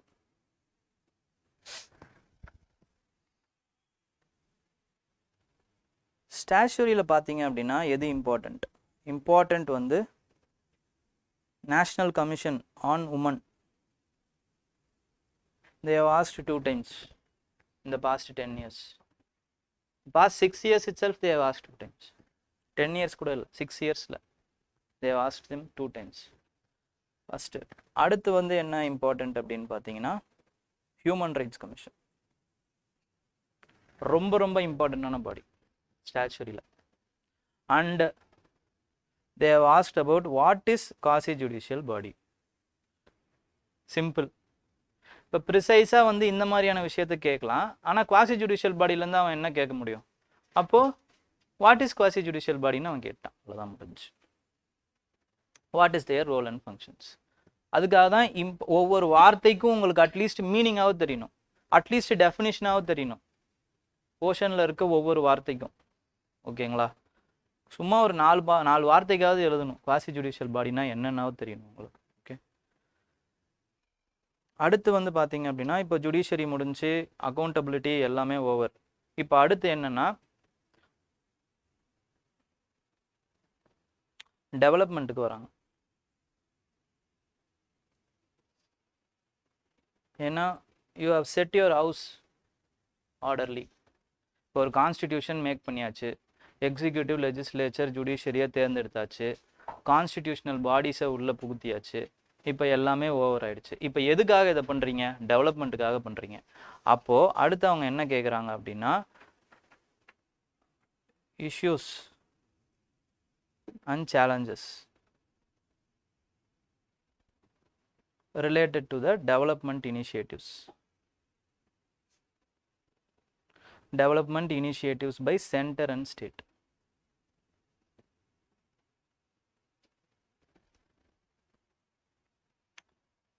அவ்வளோதான். அப்போ இதிலிருந்து என்ன கேள்வி வருதுன்னு பார்த்தீங்கன்னா மெயினான development related angles. For example கதி சக்தி வந்துச்சு.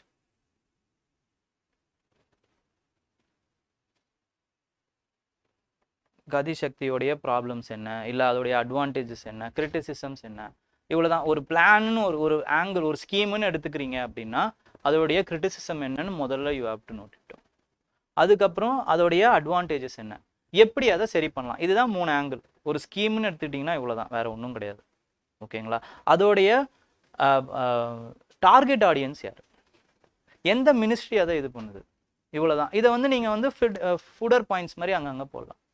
ஆனால் மெயினாக தெரிஞ்சுக்க வேண்டியது மெஷர்ஸ், அதோடைய கிரிட்டிசிசம்ஸ், அதோடைய சாலியன் ஃபீச்சர்ஸ், இவ்வளோ தான். எல்லாத்துலேயும் 4 பாயிண்ட். அதே மாதிரி 10 மார்க் கொஸ்டின் வருது அப்படின்னா you have to write 8 points. 2 ஆங்கிளாக கேட்குறாங்க அப்படின்னா 4 பாயிண்ட்ஸ் எழுதணும்.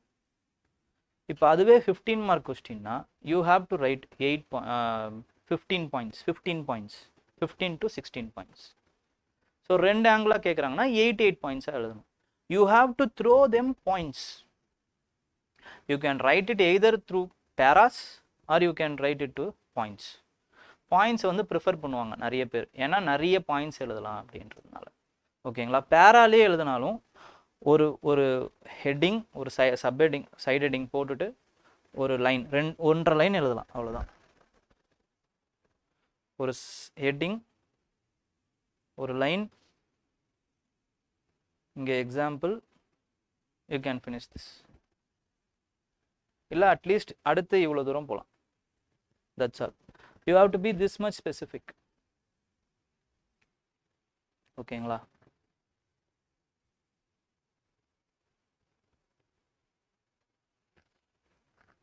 அடுத்ததோ இந்த மாதிரி கதி சக்தி இந்த மாதிரியான கேள்விகள் கேட்கலாம். தென் என்ன பண்ணுறாங்க அப்படின்னு பார்த்தீங்கன்னா டெவலப்மெண்ட்குள்ளேயே அடுத்த ஆங்கிளுக்கு போகிறாங்க. என்னது? Social sectors development.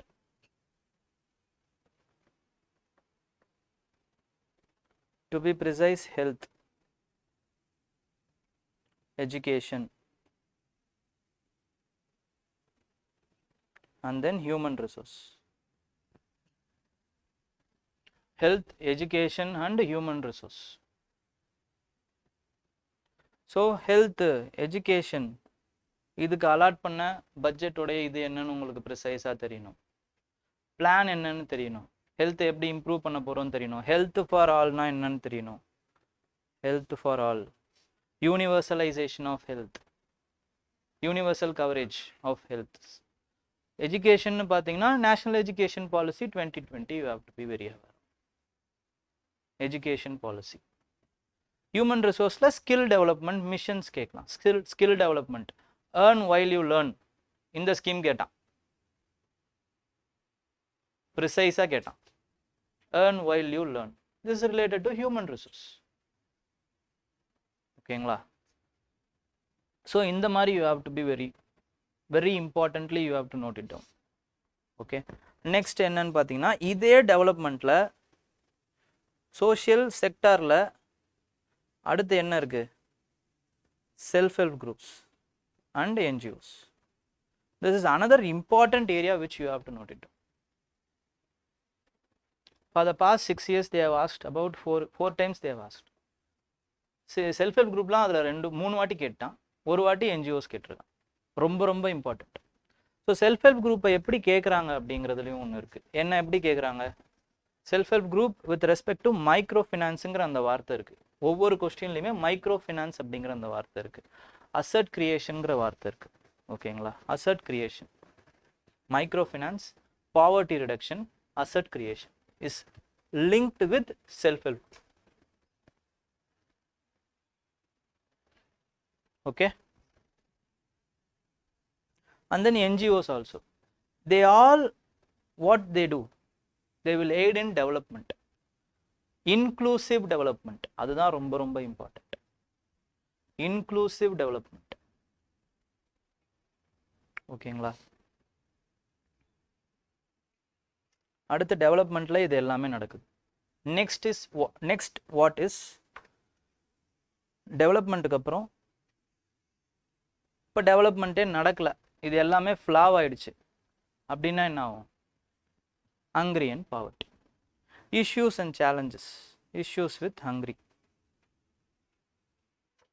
Hunger and poverty. இப்போ எப்படி கேட்குறாங்க அப்படின்னா இது ரெண்டுத்தையும் சேர்த்து கேட்டான். ஹங்கர் அண்ட் பாவர்ட்டி இது கூட ரிலேஷன்ஸ் என்ன? இல்லைனா ஸ்பெசிஃபிக்காக தே will ask lift a question from the report. என்ன ரிப்போர்ட்டு? ஹெல்த் டெவலப்மெண்ட் ரிப்போர்ட் இருக்குது இல்லைங்களா? Hunger development report. Hunger reduction என்னது? மல்டி டைமென்ஷனல் பாவர்ட்டி இண்டெக்ஸ், அதோட ரிப்போர்ட் இருக்குது. ஸோ இந்த மாதிரி தே ஹவ் ஆஸ்க்ட் இட். அதுக்கப்புறம் வேற என்ன கேட்டான் அப்படின்னு பார்த்தீங்கன்னா இப்போ reduction of social schemes in government, அது எப்படி பாவர்ட்டியை இன்க்ரீஸ் பண்ணுதுன்னு கேட்குறான். Social scheme government spending decrease ஆயிருக்கு. ஃபார் எக்ஸாம்பிள் எம்ஜி நரேகா, அதோடைய social spending has been decreased. அப்போ அது எப்படி பாவர்ட்டியை இன்க்ரீஸ் பண்ணுது? இல்லை த இஷ்யூ ஆஃப் அங்கரோட இஷ்யூ என்ன பண்ணிடுது அப்படின்னு பார்த்தீங்கன்னா, ஹியூமன் டெவலப்மெண்ட் இண்டெக்ஸோடைய பாலிசிஸை வந்து கான்சென்ட்ரேட் பண்ண விடாமல் பண்ணிடுது. What is your take on it? ஓகேங்களா? இந்த மாதிரியான கேள்விகள் வருது. ஓகேங்களா? அப்போ இதுக்கான விஷயங்களை நம்ம you have to note it. அங்கர்னா என்ன, பாவர்ட்டினா என்ன? அங்கருக்கு அந்த விஷயம், அந்த பாவர்ட்டிக்கு உண்டான டைமென்ஷன்ஸ், எக்கனாமிக் டைமென்ஷன்ஸ் மட்டும் இல்லாமல் சோஷியல் பொலிட்டிக்கல் டைமென்ஷன்ஸ் தான் இதில் கேள்வி. அப்போது இப்போ ஜிஎஸ் ஒரு டாப்பிக்கை அவன் எப்படி கேட்குறான், எதுக்கு நம்ம இம்பார்ட்டன்ஸ் கொடுக்கணுங்கிறதும் நமக்கு தெரியணும்.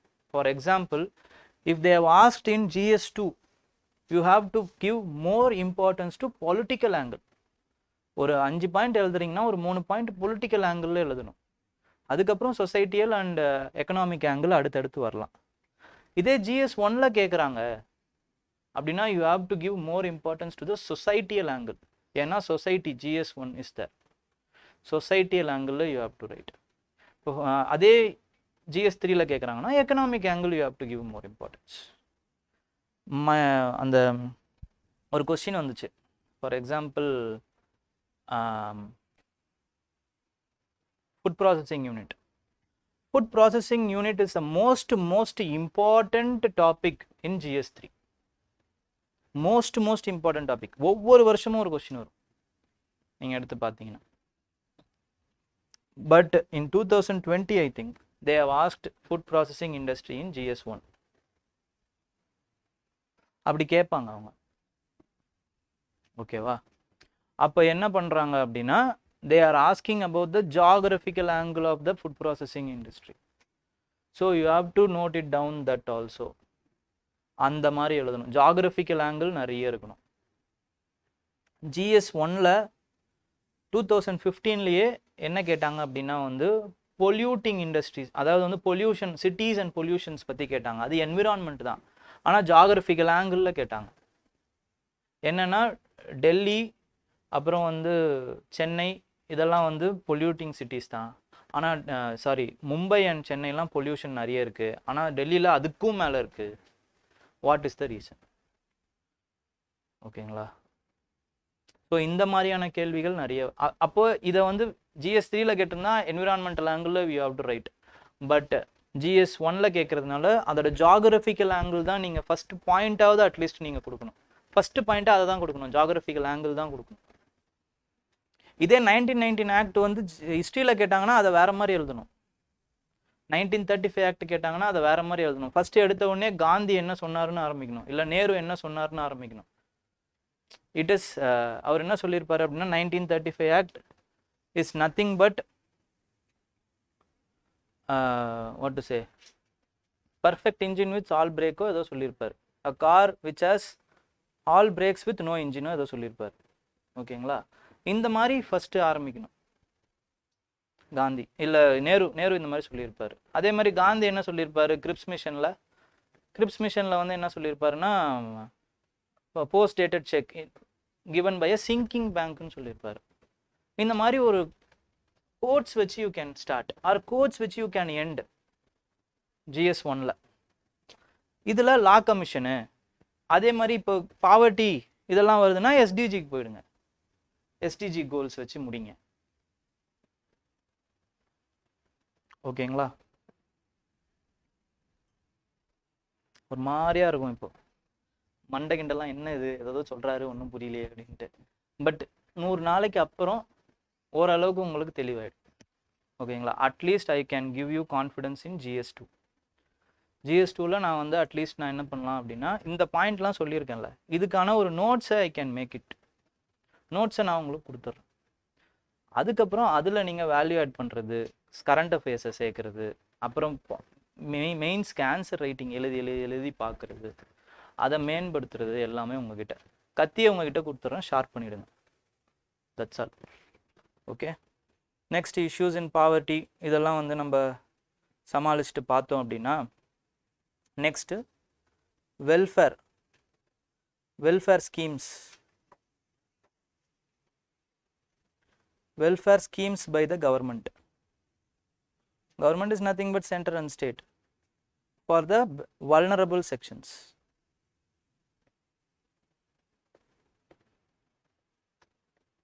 For the vulnerable sections. Vulnerable sections na யாரு? மென்னை தவிர எல்லாரும். ஓகேங்களா? பேட்ரியார்கியல் மைண்ட் செட்டோட சொல்லலை, நிஜமாலே அதான் உண்மை. நான் என்ன சொல்கிறேன் பாருங்க, உமன், அதாவது ஹெல்த்தி மென்னை தவிர எல்லாரும் அப்படி ஒன்றா சொல். எஸ்சி எஸ்டி, அடுத்து older age people,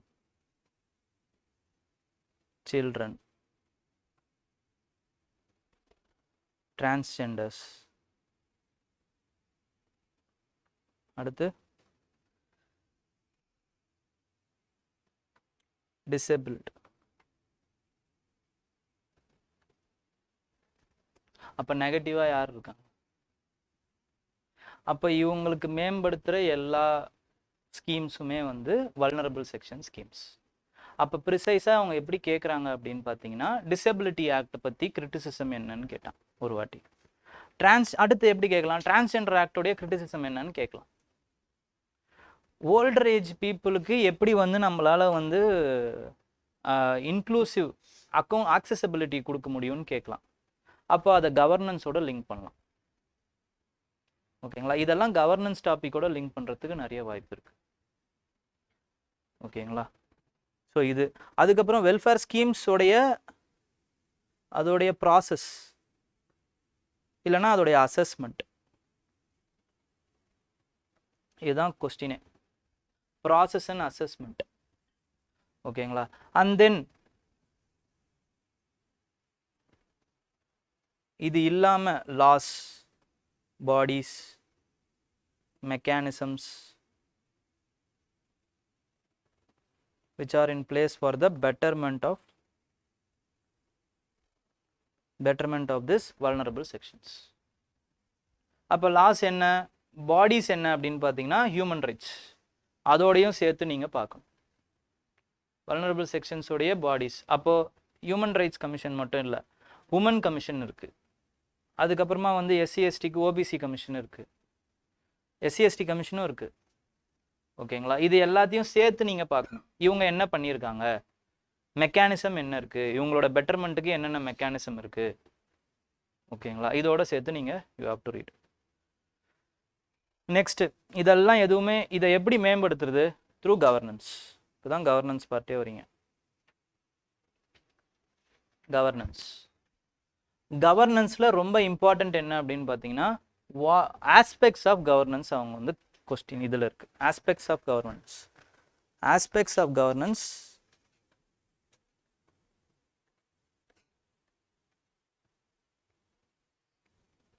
to improve the accountability and transparency. இந்த அக்கௌண்டபிலிட்டி டிரான்ஸ்பரன்சி ரொம்ப ரொம்ப இம்பார்ட்டன்ட். இது ஸ்பெசிஃபிக்காக சிலபஸ்லேயே இருக்குது. ஓகேங்களா? இதை தான் இந்த கவர்னன்ஸ் நீங்கள் நல்லா தெளிவாக படிச்சிட்டிங்க அப்படின்னா GS4 யூஸ் ஆகும். Accountability transparency of civil service, அது ஸ்பெசிஃபிக் ஆகிடும். ஓகேங்களா? அக்கௌண்டபிலிட்டி டிரான்ஸ்பரன்சி அப்படியே அதே எழுதிடாதீங்க, வேறு இன்னும் நிறைய வார்த்தைங்கள்லாம் இருக்குது. ஓகேங்களா? அதையும் கொஞ்சம் பாருங்கள். So accountability and transparency. அடுத்து ரொம்ப ரொம்ப இம்பார்ட்டண்ட் இ கவர்னன்ஸ். அதில் இ கவர்னன்ஸுடைய எல்லா ஆங்கிள்ஸையும் அவங்க கேட்குறாங்க. For the past 6 years they have asked about 4 questions in e-governance. ஒரே ஒரு கொஸ்டின் தான், 15 மார்க் கொஸ்டின் இல்லைனா 30 மார்க் கொஸ்டின் கேட்குறாங்க. அதில் ரொம்ப ஸ்பெசிஃபிக்காக இ-கவர்னன்ஸ் பற்றி கேட்குறாங்க. ஸோ இ-கவர்னன்ஸ் ரொம்ப ரொம்ப முக்கியம். ஃபார் எக்ஸாம்பிள் டிஜிட்டல் இல்லிட்ரஸி பற்றி கேட்குறாங்க, எப்படி இ-கவர்னன்ஸை இம்ப்ரூவ் பண்ணுறது. இந்த வேறு ஸ்கீம் கேட்கலாம், பாரத் டிஜிட்டல். ஓகேங்களா? அதை வச்சு ஒரு கேள்வி கேட்கலாம். ஓகே, இ-கவர்னன்ஸ் அதே தான், for the betterment of accessibility and accountability and transparency, e-governance.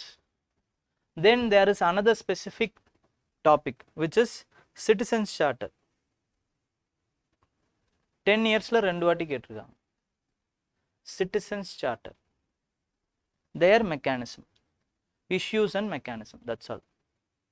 Issues and mechanism 10 yearsல அதெல்லாம் ஸ்பெசிஃபிக் டாபிக்ஸ் தான். அண்ட் தென் நம்ம வரோம், நம்மனா யாரு, நீங்கள்லாம் role of civil service in democracy.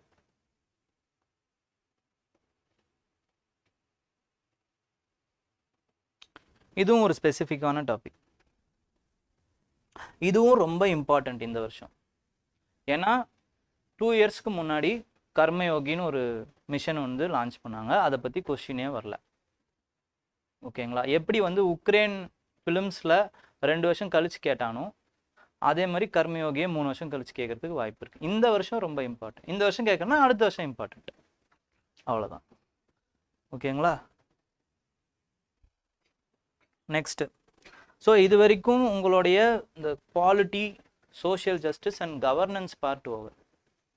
இதே மாதிரி ரோல் ஆஃப் சிவில் சர்வீஸையும் 2 வாட்டி கேட்டிருக்கான் பாஸ்ட் 6 இயர்ஸ்லேயே. ஓகேங்களா? அடுத்து we are coming into the new topic which is international relations. சரி, okay. It is the most dynamic and interesting topic. ஓகேங்களா? ரொம்ப ஜாலியாக இருக்கும் படிக்கிறதுக்கு. ஆனால் உங்களோட டைமையும் அது நல்லா இழுத்துரும். ஓகேங்களா? அதனால் யாருக்கெல்லாம் பிடிச்சிருக்கோ ரொம்ப கேர்ஃபுல்லாக இருங்க படிக்கிறதுல. Stick on to the syllabus. யாருக்கெல்லாம் பிடிக்கலையோ விதியேன்னு படிங்க. வேறு வழி இல்லை. ஓகேங்களா? Because it carries 50 marks. ஓகேங்களா? இந்த GS2க்கு எப்படியோ இங்கே இந்த சைடில் இவங்க எப்படியோ அங்கே அவங்க அப்படிங்கிற மாதிரி, இங்கே GS2வில் எப்படி இன்டர்நேஷ்னல் ரிலேஷன்ஸோ GS3ல அந்த மாதிரி internal security. It is also carries 50 marks. So GS3ல if you have to start, you have to start with internal security. Internal செக்யூரிட்டியில் தான் நீங்கள் ஸ்டார்ட் பண்ணணும். இங்கேயாவது வந்து பார்த்தீங்க அப்படின்னா ப்ரிடிக்ட் பண்ண முடியாது, இன்டர்நேஷ்னல் ரிலேஷன்ஸை ப்ரிடிக்டே பண்ண முடியாது. ஆனால் இன்டர்னல் செக்யூரிட்டியில் you can predict. Mostly there are 17 topics, important 17 topics. தனியாக நீங்கள் வந்து நோட்ஸே எடுத்து வச்சிடலாம். அதுக்கெலாம் தனியாக நோட்ஸ் எடுத்து வைக்கலாம். இந்த பாயிண்ட் தான் அப்படின்னு நோட்ஸ் எடுத்து வைக்கலாம். ஃபார் எக்ஸாம்பிள் ரெட் காரிடார், அதுக்கப்புறமா வந்து பார்த்தீங்கன்னா மணி லாண்ட்ரிங், அதுக்கப்புறம் டெரரிசம் அண்டு நான் ஸ்டேட் ஆக்டர்ஸு என்னது, அதுக்கு அடுத்து பார்த்தீங்க அப்படின்னா வந்து அந்த issues with the security forces. இந்த மாதிரி ஒரு 17 டாபிக்ஸ் தான் இருக்குது. இஷ்யூஸ் வித் நெய்பர்ஹுட்டில் நீங்கள் இன்டர்நேஷ்னல் ரிலேஷன்ஸ்லேயும் படிச்சிருவீங்க அது என்னென்ன இஷ்யூஸ் அப்படின்ட்டு. அப்போ அதுக்கு அது யூஸ் ஆகும். இங்கே கேட்டாங்கன்னா இன்டர்நேஷ்னல் ஓரியன்டாக எழுதணும், அங்கே கேட்டாங்கன்னா செக்யூரிட்டி ஓரியன்டாக நிறைய பாயிண்ட்ஸ் எழுதணும். இவ்வளோதான். ஓகேங்களா? அப்போ இங்கே என்னென்ன சிலபஸ் இருக்குது அப்படின்னு பார்த்தீங்கன்னா, first important is India and it's neighbourhood.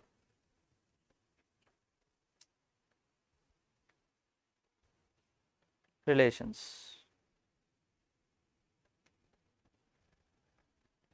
India and it's neighbourhood relations. அப்போ உங்களோட இதுவே எப்படி ஆரம்பிக்கணும் அப்படின்னா, இன்ட்ரொடக்ஷனாக இருக்கட்டும், எதுவாக இருக்கட்டும், அந்த நம்மளுடைய பாலிசி வச்சு தான் ஆரம்பிக்கணும்.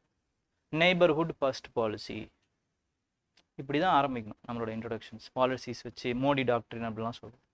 ஓகேங்களா? சந்தோஷப்படுவாங்க, திருத்துருவாங்க. ஓகே, அதில் ரொம்ப இம்பார்ட்டண்ட்டான நாடு எது? சைனா, தென் பாகிஸ்தான், தென் ஆப்கானிஸ்தான், ஸ்ரீலங்கா, மால்தீவ்ஸ். இதெல்லாம் இது வரைக்கும் கேட்ட கொஸ்டின்ஸ். ஓகேங்களா? கேட்காத கொஸ்டின் ஆனால் பக்கத்தில் இம்பார்ட்டன்டான நாடு எது அப்படின்னு பார்த்தீங்கன்னா நேபாள் அண்ட் பூட்டான். பங்களாதேஷ் பற்றி கூட கேட்டிருக்காங்க.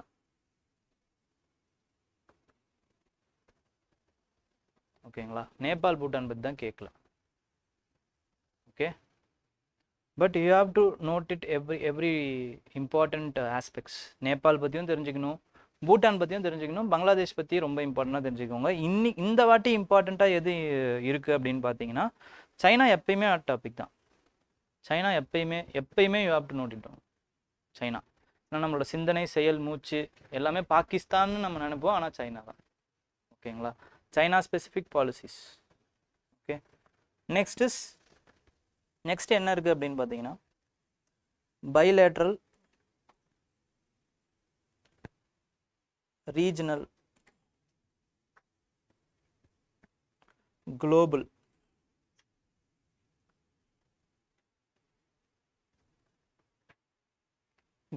groupings. அப்போ bilateral என்ன important பார்த்தீங்க அப்படின்னா US, India US is more important, and then India Russia.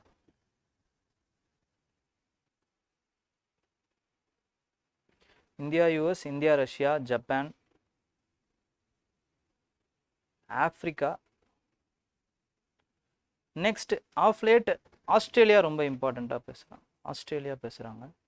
And then இப்போ கரண்ட்டில் வந்து கனடாவும் சேர்ந்துருச்சு சீக் ப்ரொட்டஸ்ட்னால, கலஹஸ்தான் மூமெண்ட்னால. ஓகேங்களா, ப்ளோ கரகஸ்தானி சப்போர்ட்டர்ஸ் வந்து கனடா இஸ் ஹார்பரிங் அப்படின்ட்டு இருக்கிறதுனால you have to know at least some important functions India having with Canada. ஓகேங்களா, அது ரொம்ப இம்பார்ட்டண்ட். நெக்ஸ்ட் வந்து மிடில் ஈஸ்ட். மிடில் ஈஸ்ட் ரொம்ப இம்பார்ட்டன்ட். இதெல்லாம் வந்து என்னென்ன படிக்கணும் அப்படின்ட்டு.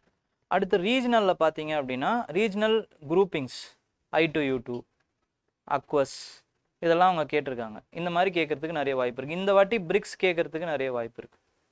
BRICS because the initiative which we are going to take de-dollarization initiatives. ஓகேங்களா, இந்த மாதிரிலாம் பேசிகிட்டு இருக்காங்க. ஸோ அதெல்லாம் நம்ம படிக்கணும். அடுத்து குளோபலில் பார்த்தீங்க அப்படின்னா இந்த வாட்டி G20 பற்றி கேட்கறதுக்கு நிறைய வாய்ப்பு இருக்குது. G20, G7 இது வரைக்கும் குளோபல் குரூப்பிங்ஸ் பற்றி கேட்டதே இல்லை. இந்த வாட்டி கேட்கறதுக்கு நிறைய வாய்ப்பு இருக்குது G20 because we are president. ஓகேங்களா, and then there is another one agreements. அக்ரிமெண்ட்ஸ்னால் என்னது? Ashgabat agreement. ஓகேங்களா, இன்டர்நேஷ்னல் நார்த் சவுத் காரிடார், இந்த மாதிரியான அக்ரிமெண்ட்ஸ் பற்றி கேட்கறதுக்கும் வாய்ப்பு இருக்குது. ஓகேங்களா, என்ன கொஸ்டின் என்ன சிலபஸ் அப்படின்னு பார்த்தீங்கன்னா bilateral, regional, global groupings and agreements which involves India and affects India's interest. இதுதான் சிலபஸ். அப்போது இந்தியாவுடைய இன்வால்மெண்ட் இருந்தால் மட்டும் இல்லை, ஏதாவது ஒரு agreement which is affecting India's interest also you have to know. ஓகேங்களா, next another important is policies in developed and developing countries which affects India. For example, Nakwat policy of Saudi Arabia. ஓகேங்களா, அப்போ they are which the policy which gives preference to the local people over the Indians or other laborers.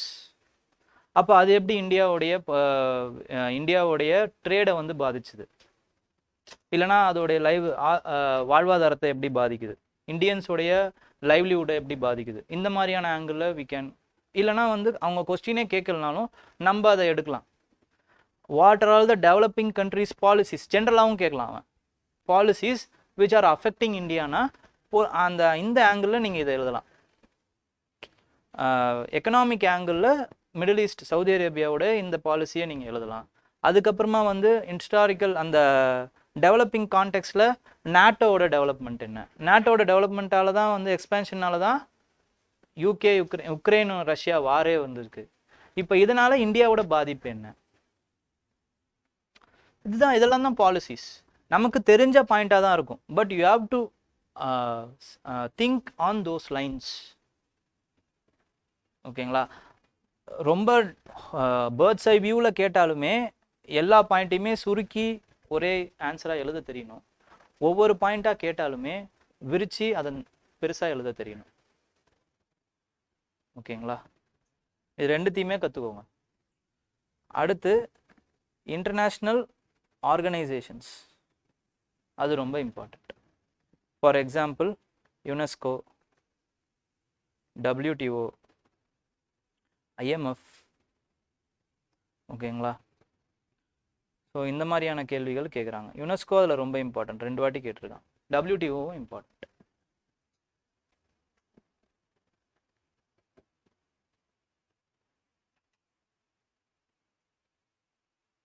World பேங்க்கும் important.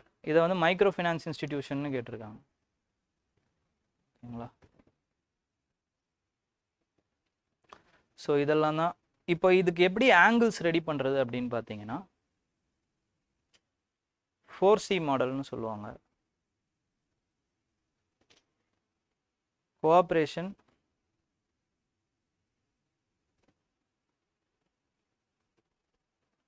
கான்ஃப்ரண்டேஷன்,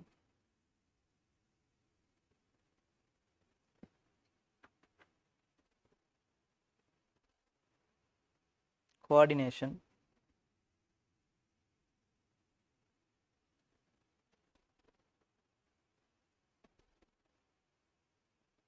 challenges.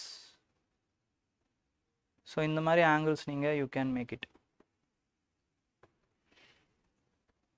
கோஆப்ரேஷனில் trade, அதுக்கப்புறம் security, அப்புறம் நம்மளோட soft power, இந்த மாதிரியான விஷயங்கள்.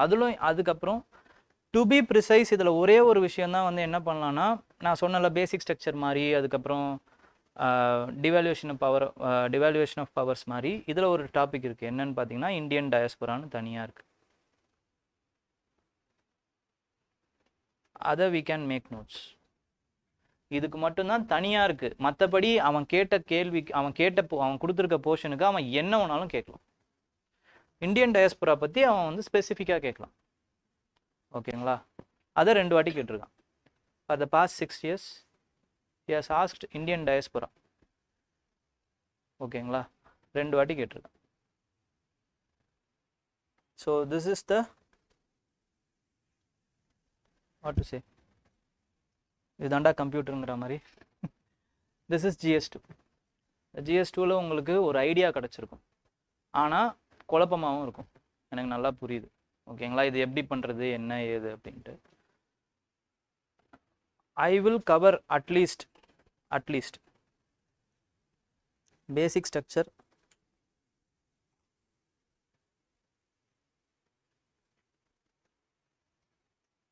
federal structure,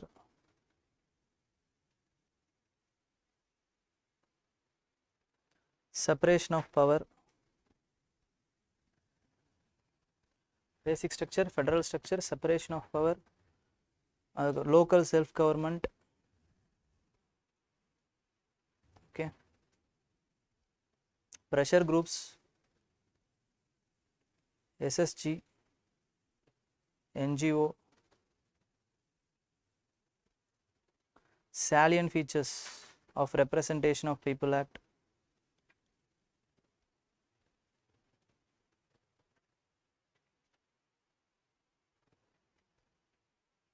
salient features of Representation of People Act,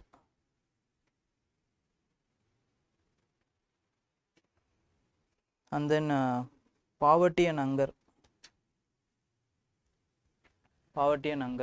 issues relating to it, Indian diaspora,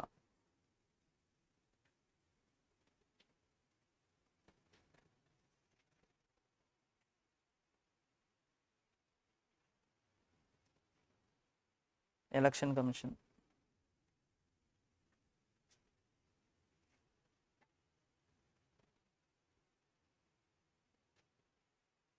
at least these topics.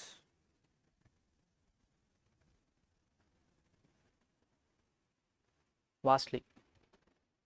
ஓகேங்களா?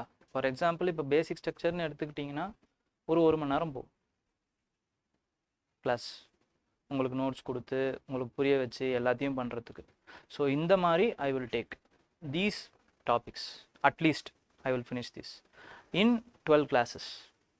ஒரு class வந்து 2 மணி நேரம் இருக்கும். ஓகேங்களா? 2 to 2.5 hours நீங்கள் எல்லா கிளாஸும் வரணும். அப்போ தான் ஒரு ஹோலிஸ்டிக்கான நோட்ஸ் உங்களுக்கு கிடைக்கும். இது ஃபஸ்ட் லேயர் நோட்ஸ் தான். அடுத்தடுத்து நான் என்னென்ன சொன்னனோ அது எல்லாத்தையுமே கரண்ட் அஃபேர்ஸ் வச்சும் பேசிக் அண்டர்ஸ்டாண்டிங் வச்சும் நீங்களே படிச்சுக்கலாம். இப்போ நான் இப்படி உங்களுக்கு ஒரு இது போட்டு கொடுத்துட்டேன்னா நீங்கள் அதுக்கப்புறம் அது நீங்கள் பிக்கப் பண்ணிடுவீங்க. அதுக்கப்புறம் டெய்லியும் நம்ம இதே டாபிக்ஸ் தான் நம்ம வந்து போடவும் போகிறோம்.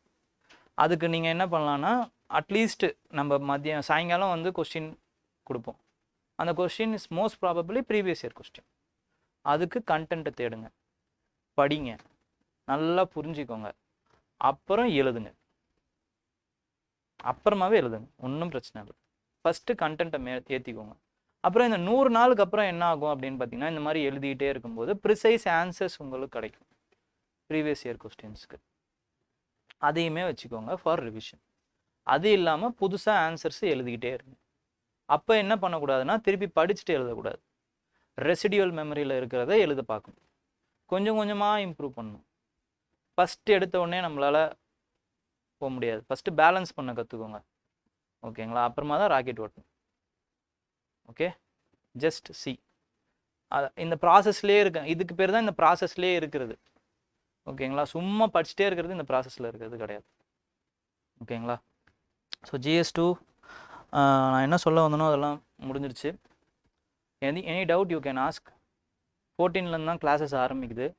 You can also ask your friends to join, ஓகேங்களா? யாராவது இருந்தாங்க அப்படின்னா யூ கேன் ஆல்சோ ஜாயின். எனக்கு ஐடியாவே இல்லை, என்ன பண்ணுறதுனே தெரியல, அடுத்து என்ன பண்ணுறதுன்னு தெரியல, வர சொல்லுங்கள், ப்ராப்ளம் இல்லை, ஓகேங்களா?